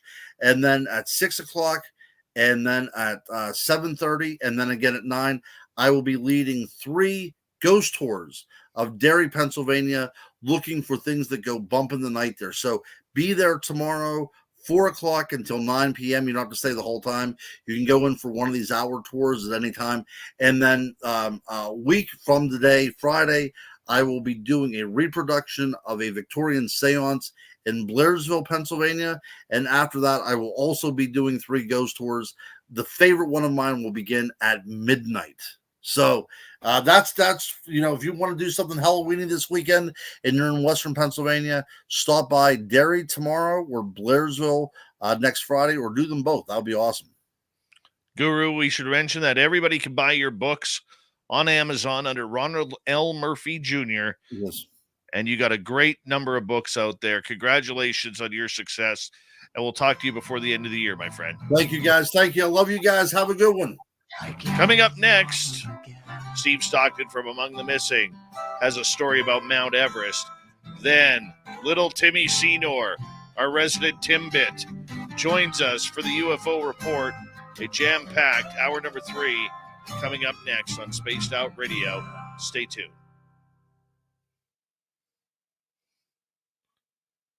Woohoo! Good show with the Guru. Laura Del Pozo, welcome to SOR chat. Beautiful. Beautiful show with the guru. I will be right back, and stick around. We got lots of show left.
How we doing? We got just over a minute to go. Little Timmy Senor dressed up like Sprockets from Saturday Night Live.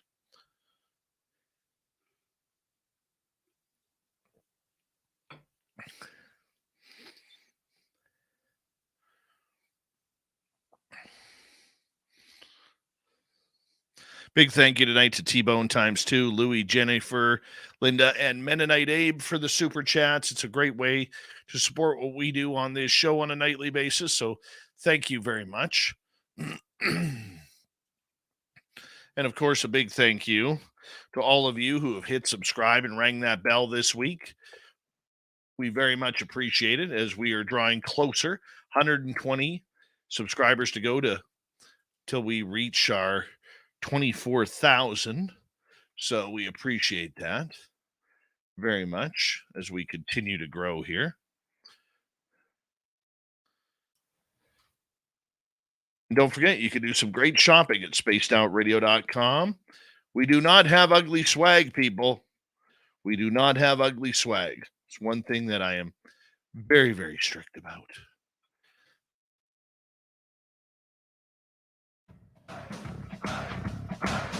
Would you like to connect with us? Head to spacedoutradio.com for all your latest show info. Now, back to Dave Scott and SOR. Here we go with the third and final hour of Spaced Out Radio tonight. Good to have you with us. My name is Dave Scott, your host of the most tinfoil being worn each and every night. Thank you to everyone tuning us in on our terrestrial affiliates around North America, digitally on Odyssey Radio, TalkStream Live, and KPNL. All of our archives are free. Please join us at youtube.com/Spaced Out Radio. Do me the favor, hit that subscribe button. The Desert Clam has set the password for tonight in the SOR Space Travelers Club. Hallex. Hallex is your password. Use it wisely, Space Travelers, as the Clam hits the password each and every night right here on Spaced Out Radio. Our website, spacedoutradio.com. We have a plethora of features for you. Rock out to Bumblefoot, read the news wire, check out our swag as well. Follow us on Twitter at Spaced Out Radio, Instagram at Spaced Out Radio Show, and you can join our Space Travelers Club on Patreon. All right, it is that time of the night where we say hello to Steve Stockton from Among the Missing YouTube channel for another creepy story. Hello, friends. Welcome to Among the Missing YouTube channel on Spaced Out Radio. I'm Steve Stockton, and I'm about to take you on an unbelievable journey of people just like you. Their stories and encounters will haunt us on Among the Missing.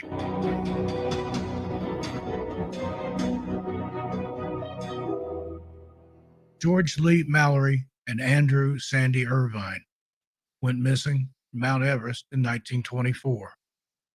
Two British mountaineers, George Lee Mallory and Andrew Sandy Irvine, disappeared while trying to reach the summit of Mount Everest. Mallory was an accomplished rock climber who had demonstrated his abilities as a high-altitude climber on previous expeditions to Everest in 1921 and 1922. On the other hand, Irvine lacked experience in Himalayan and high-altitude climbing, but was skilled at repairing the oxygen equipment used by the British climbers at high elevations. Mallory made two unsuccessful attempts to climb above 28,125 feet without extra oxygen, but during his third expedition, he understood their benefits. Irvine's skills in repairing equipment and his lightweight oxygen system played a vital role.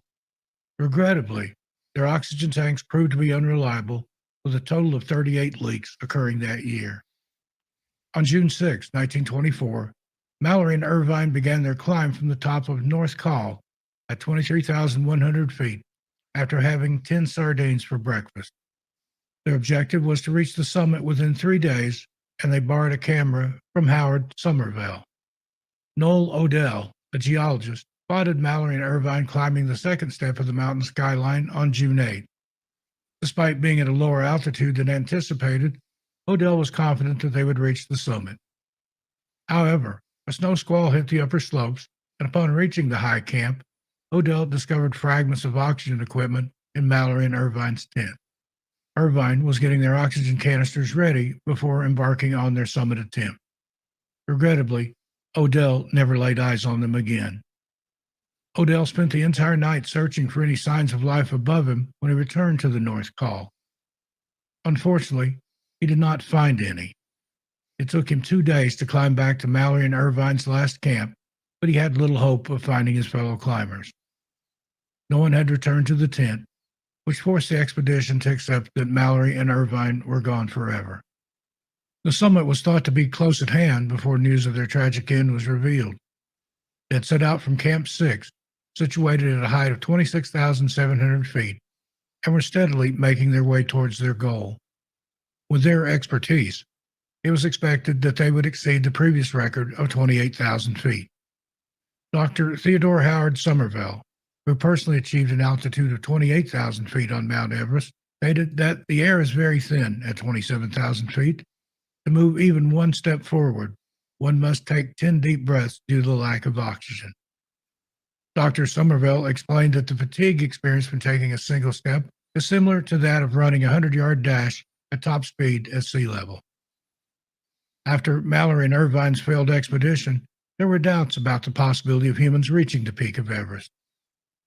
Nevertheless, others persisted, knowing it was impossible to survive on the summit without artificial air. During the 1930s, emergency flares and a functioning torch were found at Mallory's campsite. It's possible that Mallory forgot these items, which could have been used to signal his companions for help later on. In 1999, Eric Simonson led an expedition that discovered Mallory's body at a height of 8,155 meters. However, Irvine's body and Somerville's camera, which Mallory had borrowed, are still missing somewhere on the slopes of Everest.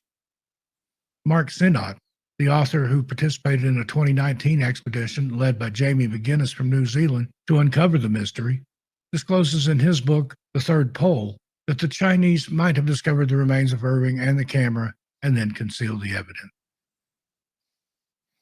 Well, we say thank you to Steve Stockton from Among the Missing for another spooky story from Mount Everest. You can hear more by going to youtube.com/Among the Missing and listen to more stories for free just like that.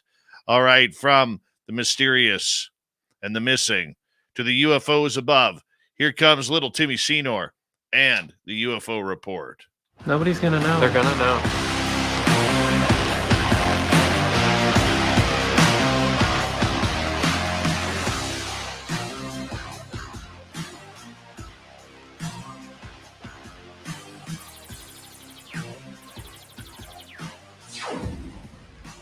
Little Timmy Senor, it's good to have you here, as we appreciate you taking a nice night off the nightclubs to join us for this edition of the UFO report. Dude, you look like you're ready to go do some smashing at the clubs, do some dancing on the speakers, maybe a little cage dancing, pole dancing maybe. I don't know, but you're looking sexy tonight, my man. It's these new bulbs. It's so bright in here. I was going to just wear shades, and then I realized I can't read with my sunglasses on. So it doesn't play out. Well, it's good to have you here, man. Good to have you here. Yeah. So yeah. Next week up here, want to know the big news? Please. Drum roll. 4 days of snow scheduled. Oh, Canadian drum roll. Bam. Wow. BC knows how to drop it too. You guys are until April. Yeah. Yeah. You guys do it right up there. Yeah, we do. Yeah, we do. Lots of UFO talk coming up here. I thought with everything that was going on in the world right now that we'd see a real slowdown in this topic, but we're not really seeing it, Tim. And to be honest with you, before we get into tonight's stories, I'm pretty surprised by what's going on right now. I mean, I'm really not. Understanding how the procedures take place and how the pacing is for all the paperwork and the details, it makes sense. And, we had Congress that was taking a hiatus, so that put things on hold, at least what appeared to be on hold. But Obviously, there's been a lot going on in the background. And then again, we have something coming again in December with perhaps some more whistleblowers. So the ball is rolling. We're going to be getting a lot more coming too. So this is not a slowdown. This is just another marker. We did get an earlier UFO report than expected this year, but that just shows that their pacing is on schedule for them, which I thought was good.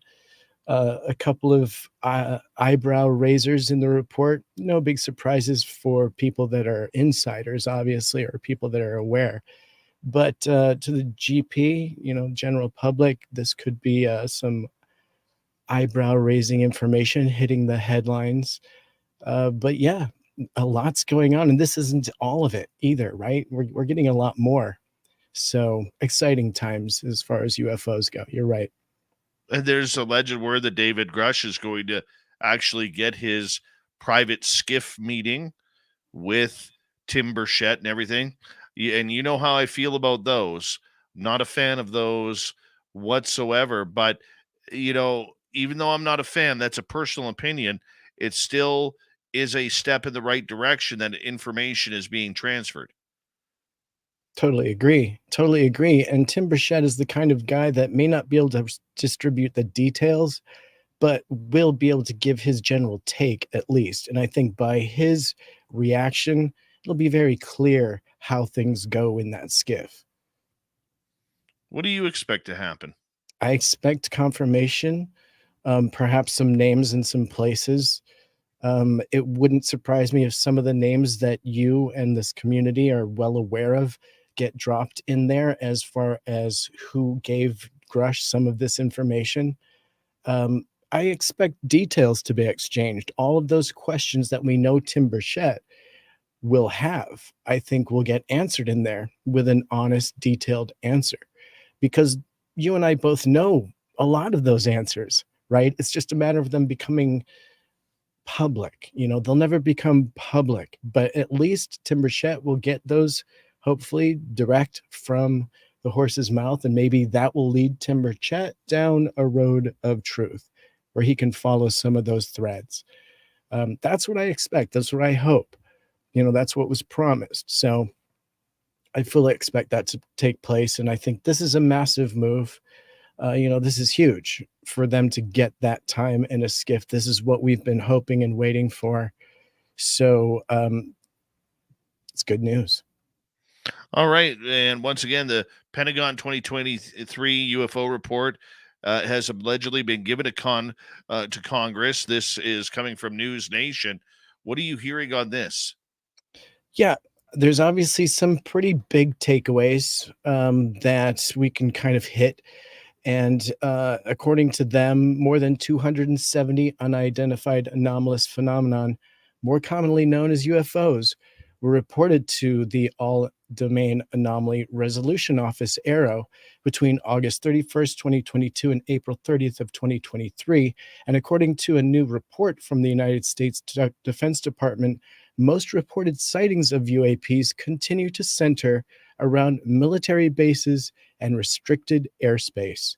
And so a phenomenon the report attributes to a collection bias. So the report attributes recent testimony from reputable sources as one way the stigma surrounding UAP sightings has been lessened in recent years. And so the bias, or these bias, has been lessened by reporting from commercial pilots showing a more diverse geographic distribution of UAP sightings. And while the report found no instances of illness or injury, there were possible flight safety concerns. So, however, many reports from military witnesses do present potential safety of flight concerns, and there are some cases where reported UAP have potentially exhibited one or more concerning performance characteristics, such as high-speed travel or unusual maneuverability, according to this new report. And so it didn't take or find any risk necessarily directly to the military, while the mere presence of UAP in the airspace represents a potential hazard to flight safety. None of these reports suggest that the UAP maneuvered to an unsafe proximity to civil or military aircraft. positioning themselves in flight paths or otherwise posed a direct threat to flight safety of the observing aircraft, according to this report. So we know that Burchett is going to be coming forward and offering more on these briefings, but in terms of characteristics, we know that this report has found that the vast majority of UAP shapes were reported as orb, round, or sphere, nearly 25%. And then 53% of these sightings did not report a shape. So 6% reported an irregular shape. Rectangle, triangle, disc, cylinder, oval, and quote, ambiguous sensor contact were all reported in 6% or fewer incidents. So all in all, 79% of sightings reported of the UAPs have have no visible lights. Again, so 79% had no visible lights, while 21% reported seeing accompanied lights. Okay, and so, this is very interesting information. The report, we have more to cover, but some of your first takes, knowing that the big points here were that the report finds most sightings continue to be near military airspace. Second of all, the orb and sphere most commonly witnessed, and then no instances of injury or illness related to UAP. So those are kind of the big three takeaways. What is your take? Well, the first one that I want to address is the idea that there are no threats. And yet that goes against the grain of what so many people like Ryan Graves, the former fighter pilot, are saying, David Fravor, another former fighter pilot. I'm not putting those guys down, okay? Not putting them down. They are pro. They are pros. They know what they're doing, okay? But we also have to know that somebody like Ryan Graves is also looking to cash in on the threat narrative with his companies that he has established, okay? And the more it comes out that there is no threat against these against airplanes, commercial, domestic, civilian planes, I love it. I love it because it proves everything that we have been saying on this show, that there is zero threat narrative regarding UFOs. Okay, UAP on a different matter, with a lot of the sightings, this gets to your next point, with a lot of the sightings that are happening over military or nuclear installations, guess what? There's a lot of countries out there that would love to learn American technology. See what the Americans are hiding performance of whether it's 35-year-old Apache helicopters, 40-year-old F-18s or F-16s or F-15s, or the newer versions of the F-35 and F-22. That makes sense to me, okay, that a lot of these incursions with the UAP are actually happening on military bases, because with the way the world is right now, everybody's spying on everybody. Don't think for a second that that isn't happening. And when you can hide someone in a forest, say a couple miles away from a military base, and they put up a silent drone that can be looked at, maybe seen on radar, okay, but not causing any issues, that's a UAP, Tim. Okay, so I think with this report, if we break it on down, and yes, I'm biased here, but once again, we are seeing the difference between UAP and UFOs. No threat from UFOs. UAPs are hanging around military installations. Well, guess what? With all the crap that's happening in Israel right now, wouldn't you, if you were, say, pro-Hamas or pro-Hezbollah or pro-Iran, wouldn't you want to be seeing what the military installations are doing for maybe preparation for something bigger? It's a chess game right now. And I think that's where we need to start realizing that there is separation. And once again, I love it because it confirms, we're in the minority here, Tim. It took you a long time to put a difference between UAP and UFO, and we're still in the minority of this thinking. But every time one of these reports comes out, it strengthens our resolve that there is a major difference between UAP and UFO. Government is interested in UAP because they can put the UFO inside the UAP. Okay? And they can use it as that blanket term. But in reality, we've learned in 2023, there's a big difference between the two. And I love this article because if people actually paid attention and read it properly, they would see there is a big difference. And I hate harping on this same subject almost every time on the UFO report. But all these reports that you were saying continue to defend what we as ufologists have realized. And unfortunately, there's not a lot of people believing us because they want to go with whatever the government states. But we got to keep our resolve here, man. We got to keep our strength up. And we're right. We are 100% right. Yeah. And just keep pulling that thread because it is unraveling. I totally agree with you. And your audience is helping us pull that thread. I am curious as to what they're referring to when they give these descriptions of they've confirmed that they're not mundane. It's still a low percentage, but orbs and spheres that are not mundane and not, Chinese drones or any of these other things. And they even come in quoting it as performance characteristics with high-speed travel, unusual maneuverability. And you and I both know that it's possible for these to disappear and reappear almost instantaneously in a different part of the sky or wherever they want to. I do think that there is an interest in our military if this is in existence. We do see more UFO over military installations, I would say purely out of curiosity or whatever is in that location that could potentially be harvested or drew them there. I don't know exactly, obviously, but it does seem like there's not all mundane and adversary interest in these locations. It seems like some of this is actually unidentified, and some of this real UFO. And then I find also it's really important to see that they're starting to understand that there are regular shapes, that these things can morph, that there are rectangles and triangles and discs and cylinders and ambiguous sensor contact that's going to exist out there that is going to have them baffled.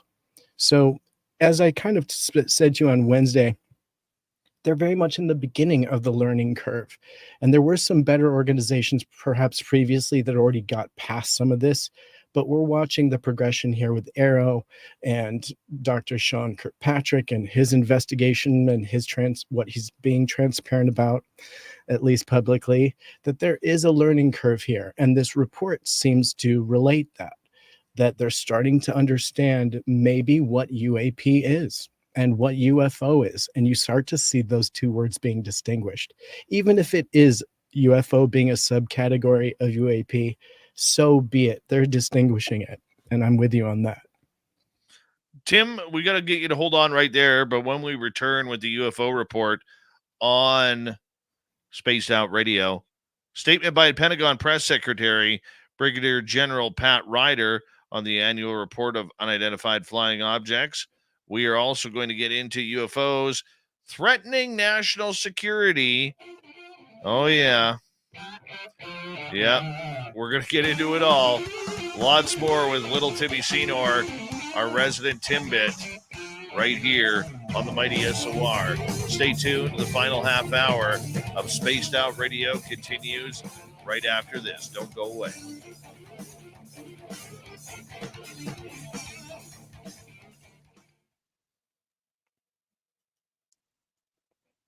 There we go, buddy. So I know you're a skater. Do you ski or snowboard? I used to ski. My knees just can't handle it anymore. I'm going to be skiing this year. I can't wait. I'm going to be reintroducing my kids to it. We lived in California for a long time, and I was up in Tahoe every weekend. And all my now my older kids, but at the time they were my youngest, they all learned to ski. And now these little ones have never had that chance. So we've got Mount Hood here in Oregon, and these kids are gonna figure out whether they like the single sled or double it up like dad with the skiing. Because if they want to snowboard, that's fine. You got to bring the kids up to go skiing at my place, man. We got a beautiful. Hold on. How much are tickets? I bet you have some fluff up there. I love powder skiing. Yeah, I grew up actually. I was on the junior U.S. ski team as a kid. I raced for my high school. I was really big into skiing. Yeah. Blew my knee out at Lake Placid my senior year and lost a full scholarship to UVM.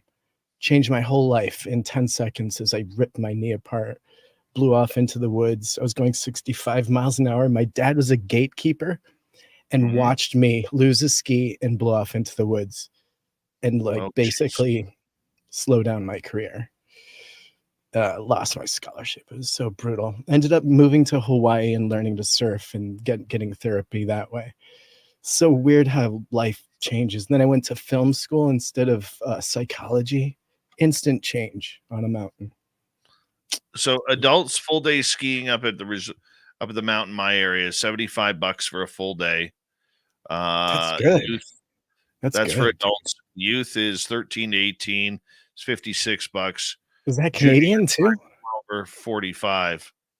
And that's Canadian, so that's a bargain, bro. It's so expensive here. Yeah.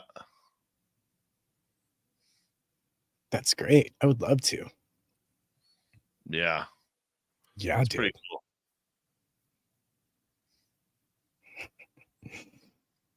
Jimmy Goodall is in the house. Little Jimmy Goodall.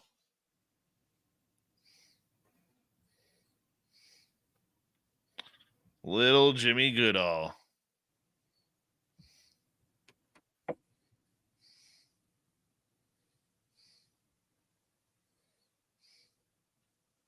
Yeah. So what are you doing this weekend? Did we already talk about this? I work tomorrow morning till 1.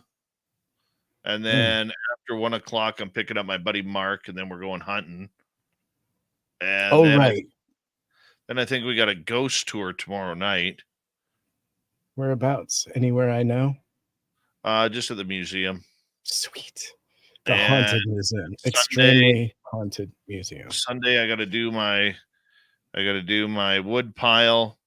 I have to do my patio, put my garden hoses away because the snow is coming. Dude, I could probably go surfing with Jim Goodall. He's a surfer. That would be so much fun. I learned to surf in Lahaina. Maui was my home for 16 years. Mm-hmm. So, but yeah. Crazy. Simon the Likeable, how you doing? I had spaghetti for dinner tonight, and I put way too much hot sauce on. Way too much hot sauce. That is not spaghetti. That is chili. Chili on pasta. I put hot sauce on everything. You're hilarious. No, I get it. I get it. You're so funny, this guy. I feel so bad for that leather seat you're sitting on right now. Oh, spaghetti. Real Italiano style with lots of hot sauce. Hey, come up here, little Jimmy Goodall. We're in full swing with fall right now. Yeah, you're about to get dumped on, bro. Yeah.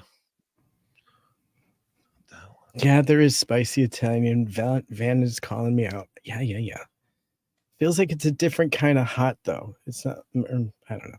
What do I know? All right. So, It's like a sausage hot. yeah, we're in, as of Sunday, we're back to single digits in temperature. So, what are you gonna take the shorts off and put on long pants yet, or you Don't know. really do fight the shorts thing? This guy. I'm in shorts right now. Here we You go. sure are. Hopefully.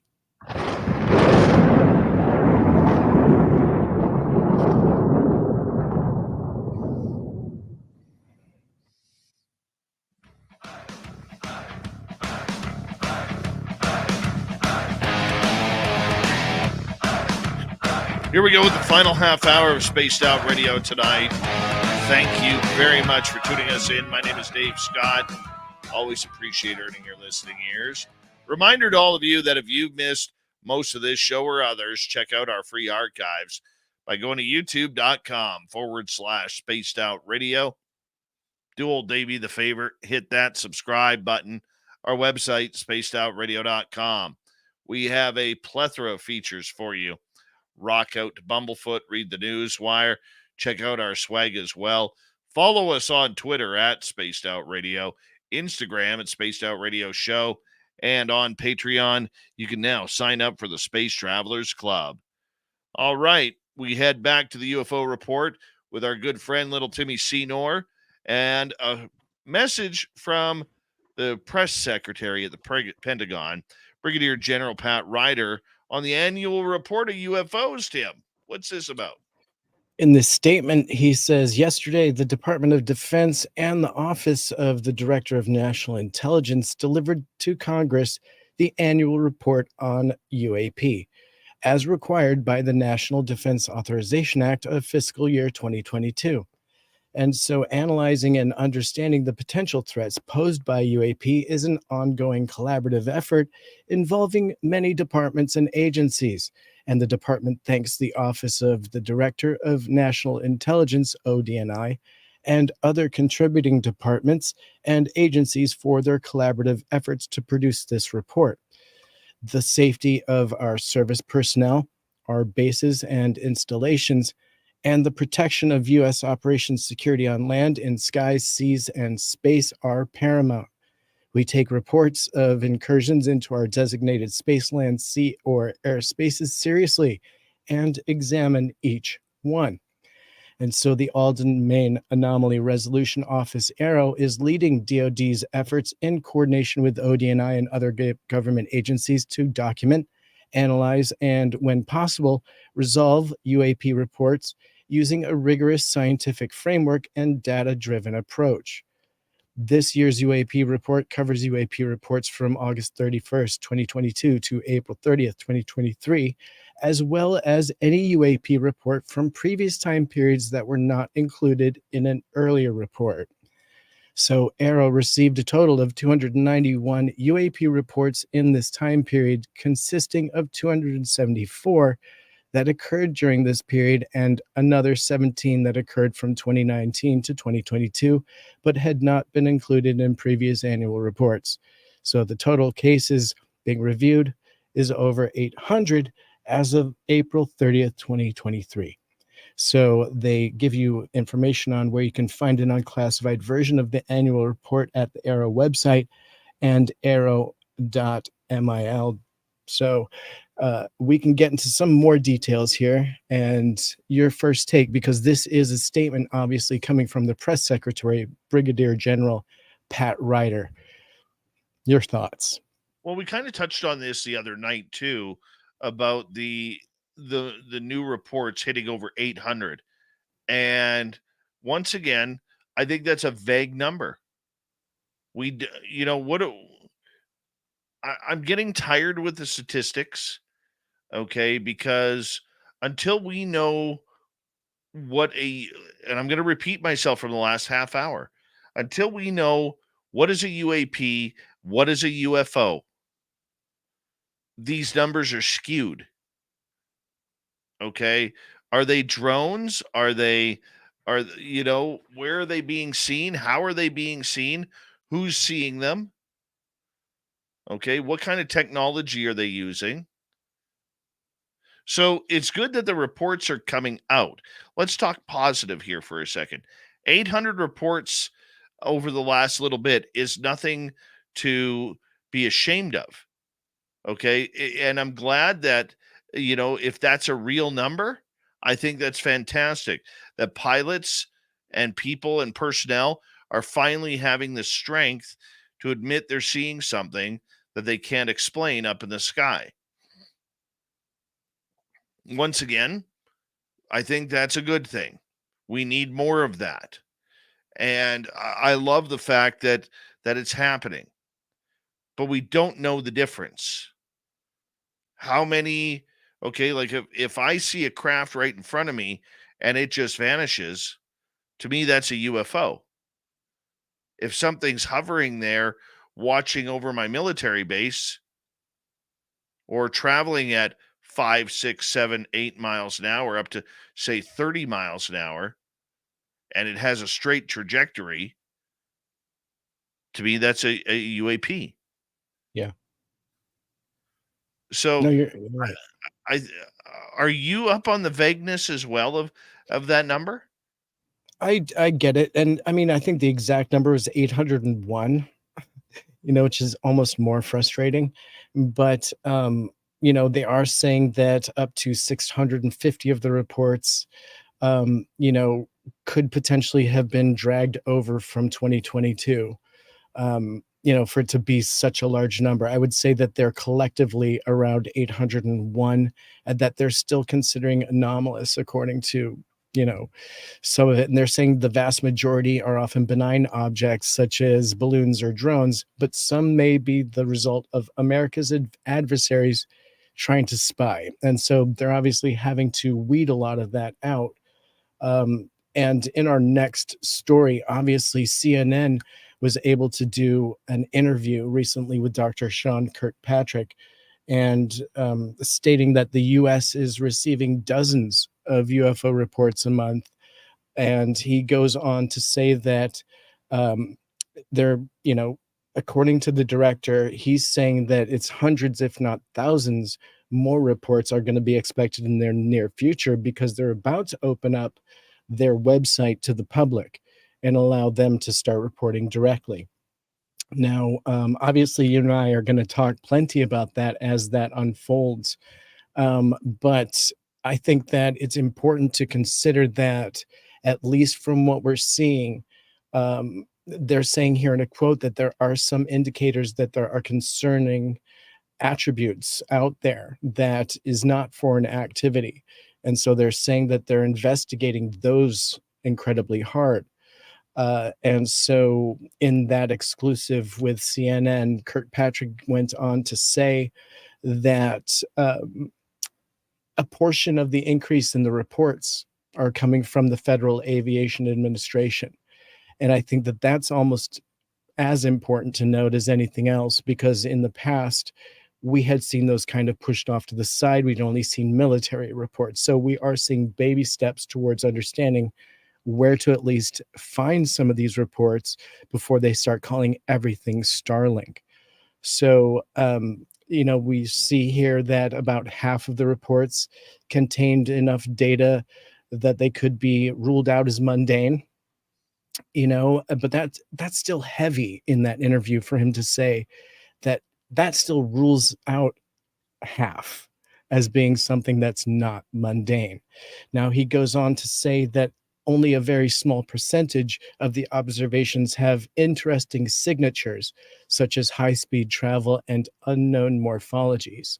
So Kirkpatrick's office in the past has always transferred a lot of cases to law enforcement for further investigation and, if necessary, counterintelligence. So, they go pretty deep to make sure that this isn't an adversary or something mundane before they consider it UAP.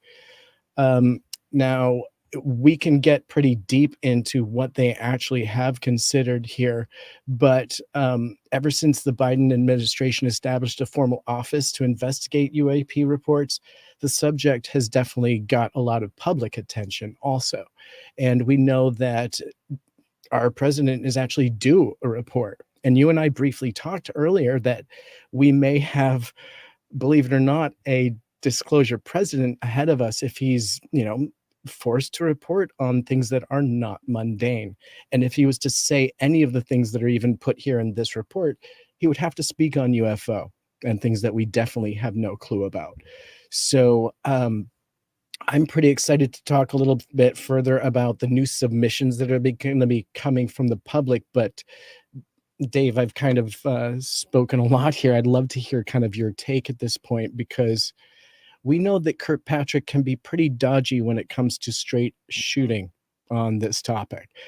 And so what do you think about his clear response here to this sensational claim that half of this is potentially still unknown?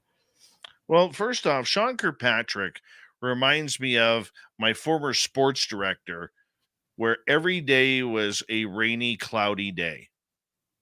Okay. And I never understood it because we didn't work hard. We worked in sports.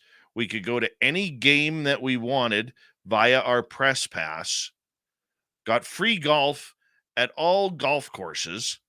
Okay. And anything we wanted to try. Okay. We got some good pull. You wanted to go into the best bars and clubs in Vancouver, just flash your press pass. They let you in. Right. And that's the way it kind of went. Nice. Well, Sean Kirkpatrick reminds me of my old sports director, where every day was the worst day ever. I mean, this is a guy who is literally, if he embraced his job, has one of the greatest jobs in history. History. Okay. No, he's not going to lead an army into the battlegrounds of Europe or the Middle East. But the impact he has the potential to have on the world, yes, that's a stressful position. But wouldn't we all want that job?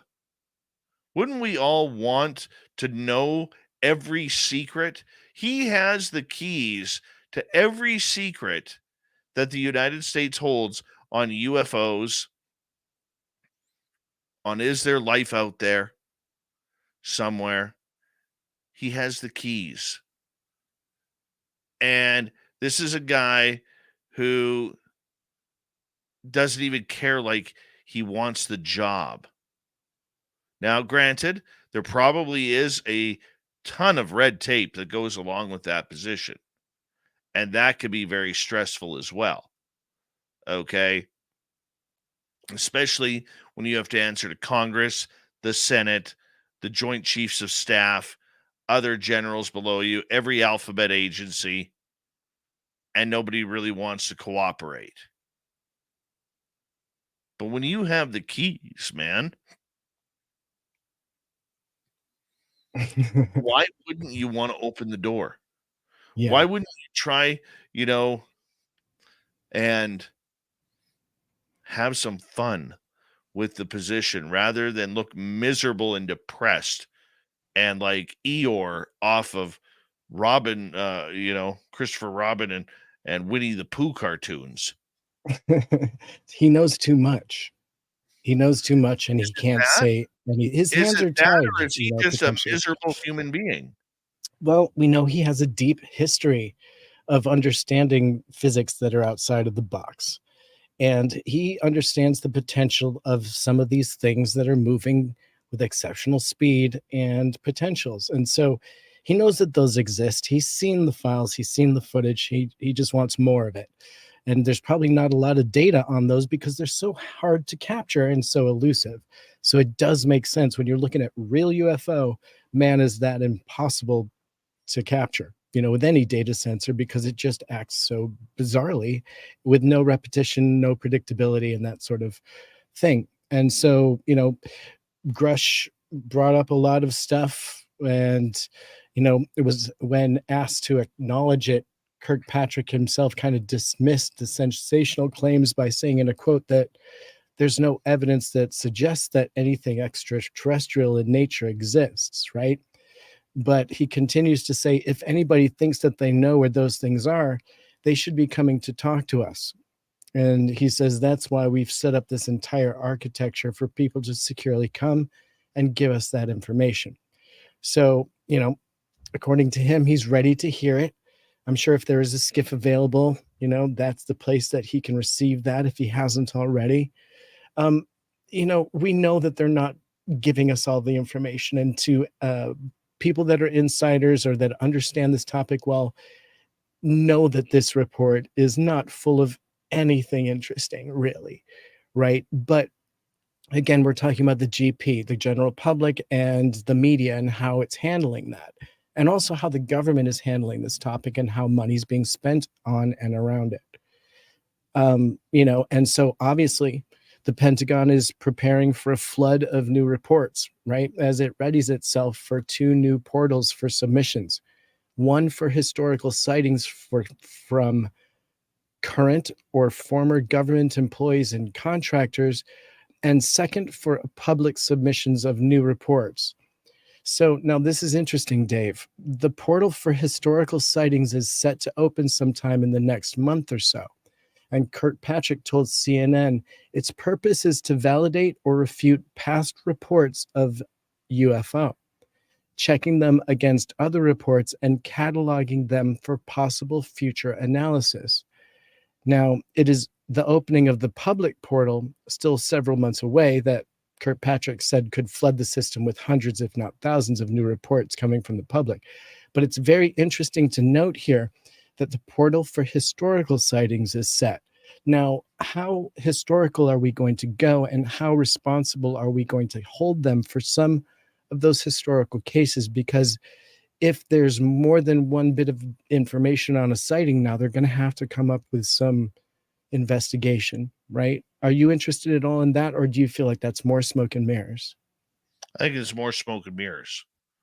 Look, I don't think Sean Kirkpatrick knows the word truth from the front to the back end of his underwear. Okay. I really don't. Now, I'm being sarcastic there, of course. But this guy is a master manipulator. He's a master of his own domain. He's a miserable person where every day is a rainy day. And I think he just wants to, it's like he's one of these people who's going to retire soon. So he's just sandbagging it until that moment happens. That's the feeling I get. And so, well, when it comes to Kirkpatrick, I have no hope for humanity on this subject. Let's go to CNN here. What's that report? As we got 4 minutes to go. Okay, so we just covered that. So UFOs threatening national security with shape-shifting craft spotted. So that's actually the next story. And the report contained enough data for subjects to be ruled out as mundane things, such as weather balloons, drones, floating rubbish, while others could be attributed to foreign activity. So defense chiefs are probing the new sightings, around of which 12, which have been keeping them extremely baffled. And it's this 12 that were actually reported by military personnel that had no apparent explanation. Now, one of these was a mystery craft that either reached exceptionally high speeds or performed some unknown morphology. They're calling it a shape change here. And investigators said that only a very small percentage of the new sightings spanning the 8 months had such interesting signatures. However, this one in particular had some truly anomalous things happening to it, which kind of stuck out. And Dave, I am having some issues here with my reader. Are you able to bring that story up and continue on reading it, or? Well, let's just debate the subject. We don't have that long. Okay, please. I think it's nice to see another outlet outside of News Nation right now cover this subject.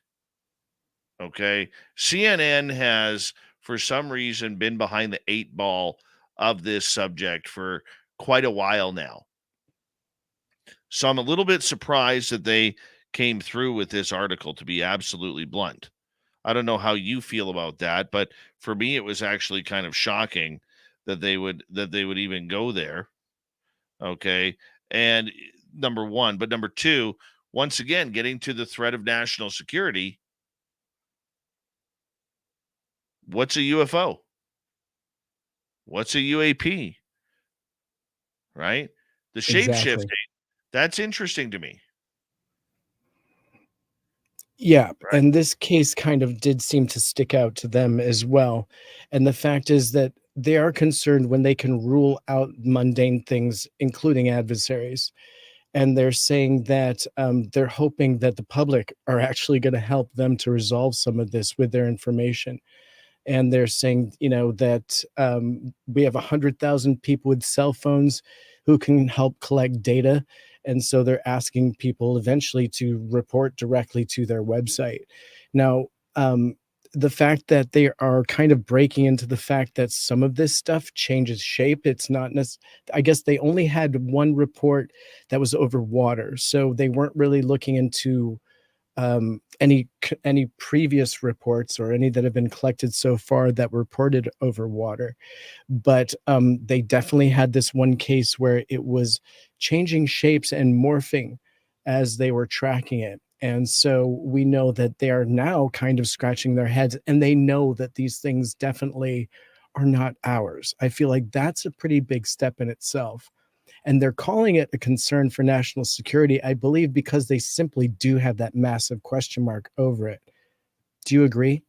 The question mark's going to continue for a long time. Okay.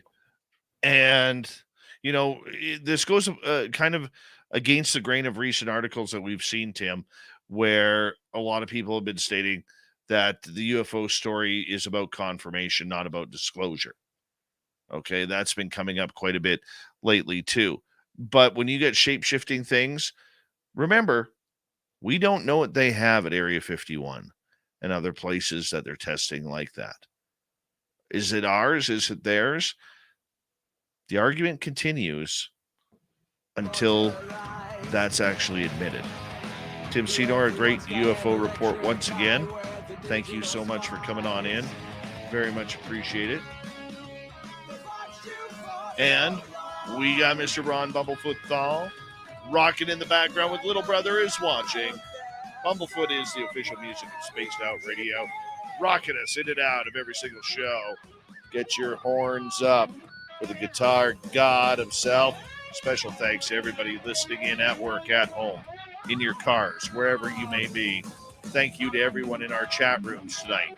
YouTube, Twitch, LGAP, Facebook, Spreaker, LinkedIn, Space Travelers Club, and on Twitter, X, hashtag Spaced Out Radio. I know you're out there somewhere. Remember, this show is copyright by Spaced Out Radio and SOR Media Ventures Limited. Thank you so much for choosing to share your evening with us, because together, my friends, we're watching. We own the night. Mr. Bumblefoot, we need a favor. We need you to take us home.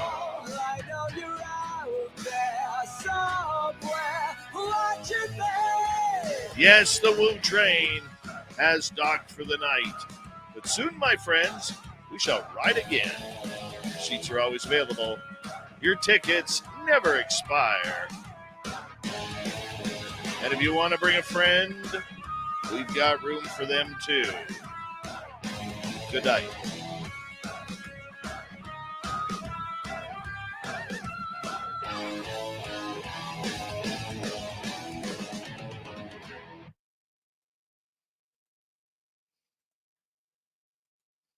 What are you still doing here? I didn't leave. I'm surprised. Are you ready for the Crypt Tim report? What's the Crypt Tim report? No, I was just curious because I'd seen the new Bigfoot video from the train. Yeah. And I thought you might want to get my take on it because I looked at it. What does little Timmy Senor think of the Bigfoot report? Well, first of all, I want to say that to have faked this video would have taken some coordination, right? Because you would have had to have a friend on the train and they would have had to know right where to film and be ready, know that you were going to be there in the suit and all of that, right? And there's people out there that are saying that that suit matches another suit, you know, and blah blah blah. Well, of course, those suits are replicated after people's pretty close video and descriptions of real Bigfoot. So, you know, that's tricky. So you're gonna hate this. You're gonna hate it because it's a little bit ambiguous. Um, I couldn't poke holes in that video with any of my analysis that I did. I couldn't poke holes in the video, so I think it's a real video.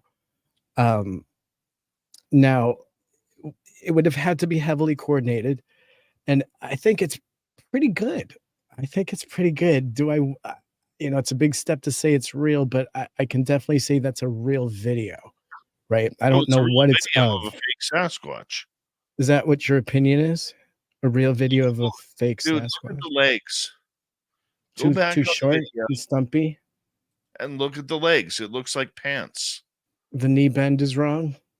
The knee bend, the fact that Yeah. the fact that there is no, like, if you look at the Patterson Gimlin film, Everyone's like, it's fake. Someone's like, I like it. if you look at the Patterson Gimlin film, you actually see the musculature of the legs.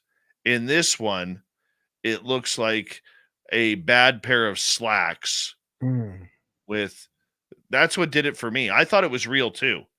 And I was pumped up about that video. I Until the really was. legs. The legs But if blew you it for you.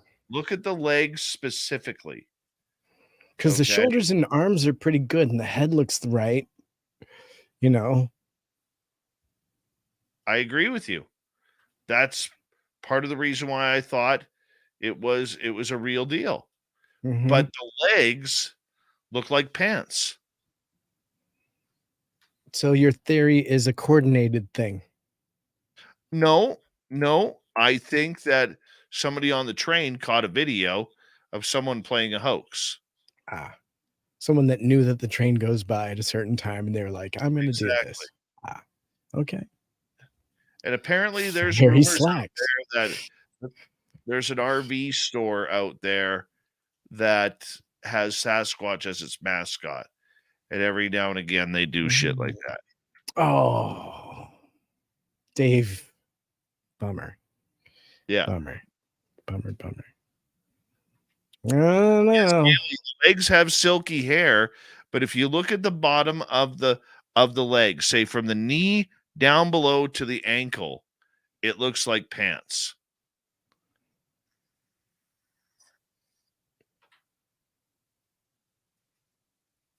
I'm 50-50 now. Dang it. Dave knows too much. Everyone seems to think it's pants. I don't know. If I would get excited if I saw that on a train. I'd be like, I would easily be fooled, Now, probably. I want to ask you this. From what you heard in the forest the day you were out with us, Oh, he's that going there. that long-winded roar before shit hit the fan, which we can't talk about. Okay? That Yeah. long-winded roar in the distance. Did that not put shivers down your spine? It's one of those things that happens so subtly, you know. What do you call that? Infrasound, where it kind of hits you on a deeper level, something that's more animal, you know, where you're just like, suddenly you're like, I am in the wrong place. You're just The like, fact that it went on for about 10 to 20 seconds and the pitch didn't change. yeah. Yeah, technology is wonderful And because that and then stuff you all add got to the fact, captured. then you add to the fact of how the cattle that were in the area got freaked out. Old Timmy's still trying to break out all the nuts and bolts out. Yeah, I don't get how he can be in two places at once, though. Almost it seemed like for us, There's more than there was a one. lot of. Oh yeah, I guess yeah. I still haven't really. We haven't really broken that down yet. It's great. It's great. We haven't put a timeline on all of our everything, so yeah, it'll be fun. Yeah, I mean that's. There's I'll just definitely be some happy potential. the editing is done. I can't wait. Well, I've seen some stuff that definitely made me scratch my head. That our editing team is excited. Are you They're able to share any of it or no? well, they're finding new stuff every day that I didn't even know we captured. So, yeah, everything we'd hoped for definitely came through. Those guys were rolling almost all the time. Somebody was rolling almost all the time, which we didn't know. But Tanner was kicking it all the time. He was just rolling all the time. So,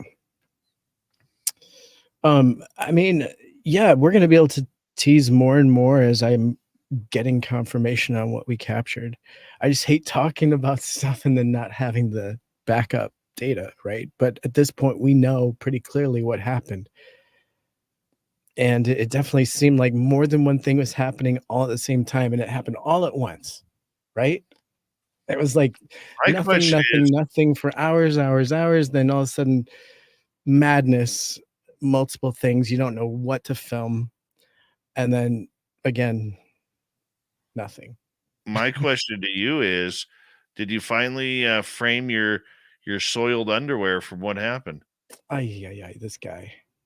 I don't wear underwear, Dave. So there was nothing to soil. But yeah, no, I mean, I definitely came to terms with there's no point in running if you're out there. You're Get completely away. yeah. Yeah, and they're definitely well aware of you.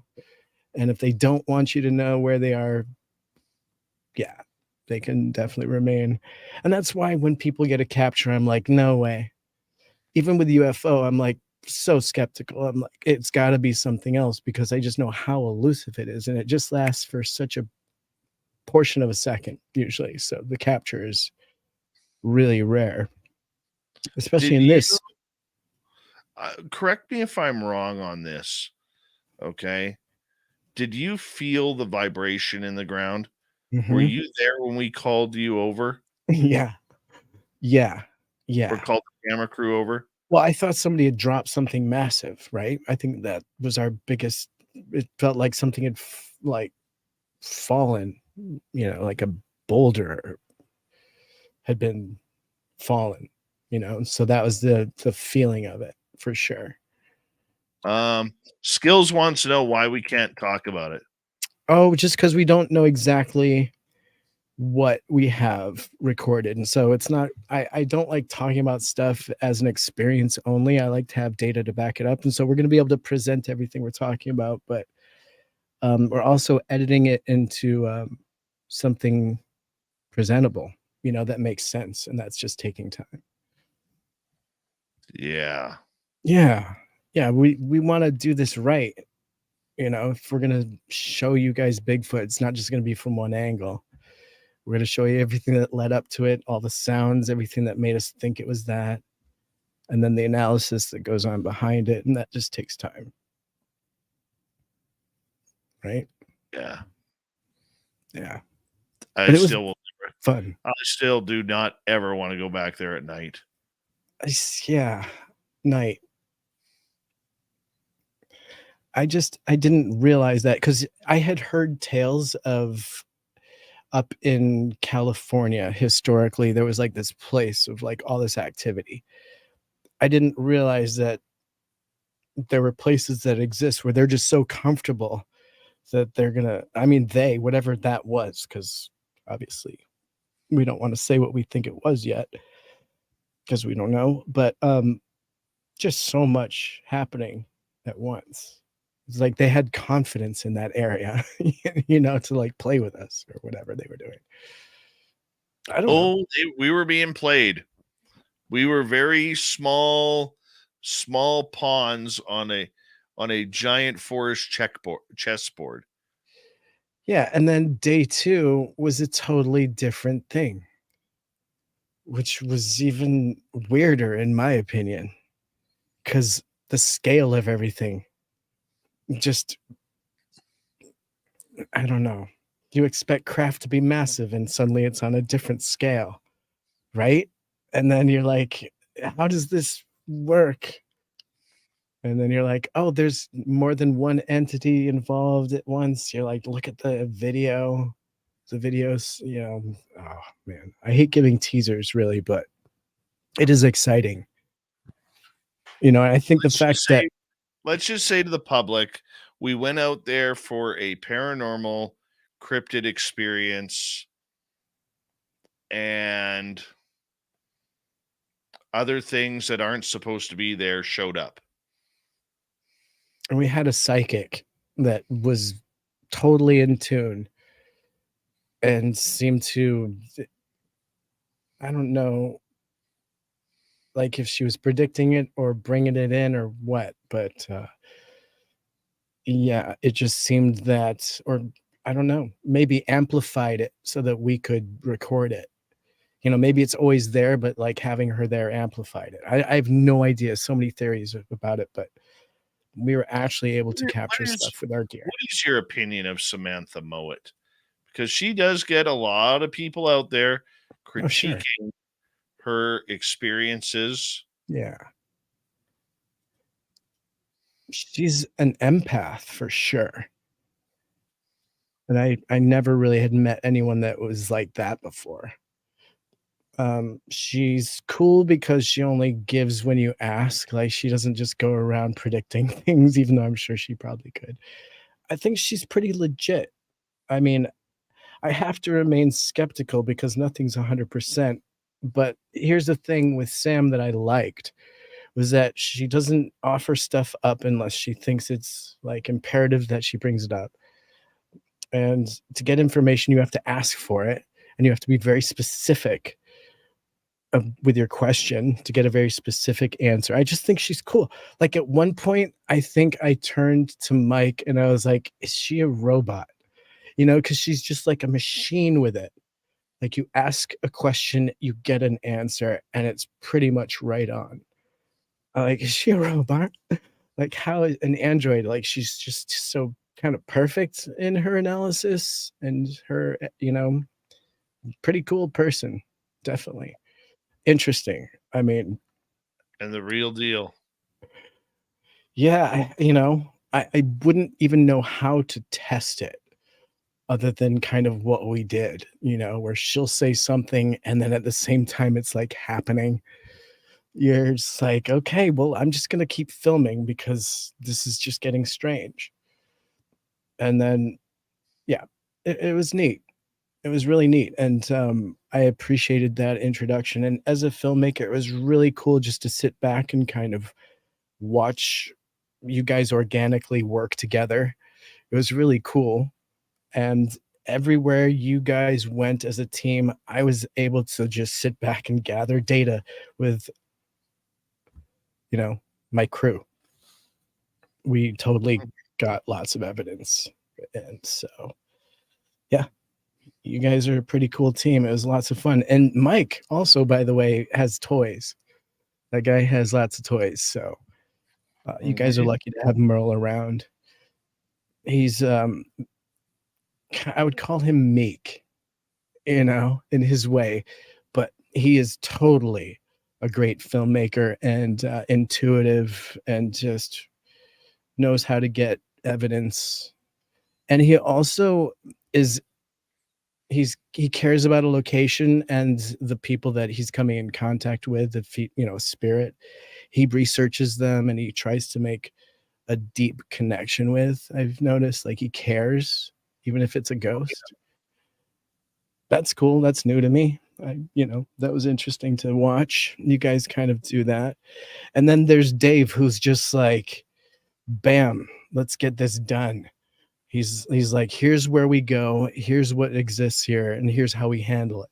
Like if you're wondering why I didn't actually need underwear up there, it's because I had the king of the road with me, and he drives his Jeep like a banshee out of hell. I'll just tell you, in his shorts in sub-zero temperatures, He's smiling, cruising. I'm like freezing, huddling by the heater. He's like, "Oh, do you want the heat on?" I'm like, "I'm blue over here." A little timsicle. This guy. Oh, gosh. Oh, crazy. He's like, "Come on back up in the winter." I'm like, no. This guy. But Come yeah, enjoy the cold, Tim. he's out there chasing bears in his backyard. And I'm not ready for that, I don't think. That's another level. Hey, what do you do? What do you do? All right, my friend. It is that Yes, time indeed. of the night where Thanks we for got to staying say up later. goodbye to everybody. Mhm. Thank you for your kind words there, Jim Whitborough. Appreciate it. And thank you tonight to T-Bone ×3, Cat Chaser, the amazing one, Mennonite Abe, Linda, Jennifer, and Louie for the great super chats tonight. Thank you to all our new subscribers as we're edging closer to 24,000. We'd really like to get there here within the next few weeks. So tell your friends, come in and hit subscribe. Shop at our store, spacedoutradio.com. We do not have ugly swag, people. No ugly swag. So we're proud of that. And of course, make sure if you want to meet Tim, if you want to meet me, you want to meet any of the crew, or Jim Goodall, or Melinda Leslie, or Science Bob, or Geraldine Orozco, put it on your calendar, May 10th through 12th, 2024, in Reno, Nevada, for the 3rd annual fan party. We're going to have a lot of fun. You're going to sit in on a live show, and when you're at the live show, your name is going to be drawn. You could have your name drawn for an extremely special prize that we are going to put together for you. And yeah, come hang out with your favorites. Yes, I am paying for the special prize. And we'd love to see you all there. I will be back on Monday, but this weekend you got Jessica Jones with the Cryptid Huntress off the trails. Then right after that, Nicole and Sweet Robbie G for After Hours. And I'll be back Monday. Who will my guest be on Monday? I don't even know. Hold on. Let's find out, shall we? Call in that hotline too for that. Monday.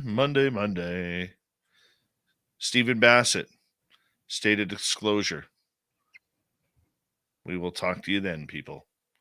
Have a good one, Timmy. I'll give you a call this weekend. Bye, all.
Stay healthy, my friend. You too. If you need bail money, give me a call. Always, Dad. Take care. You too.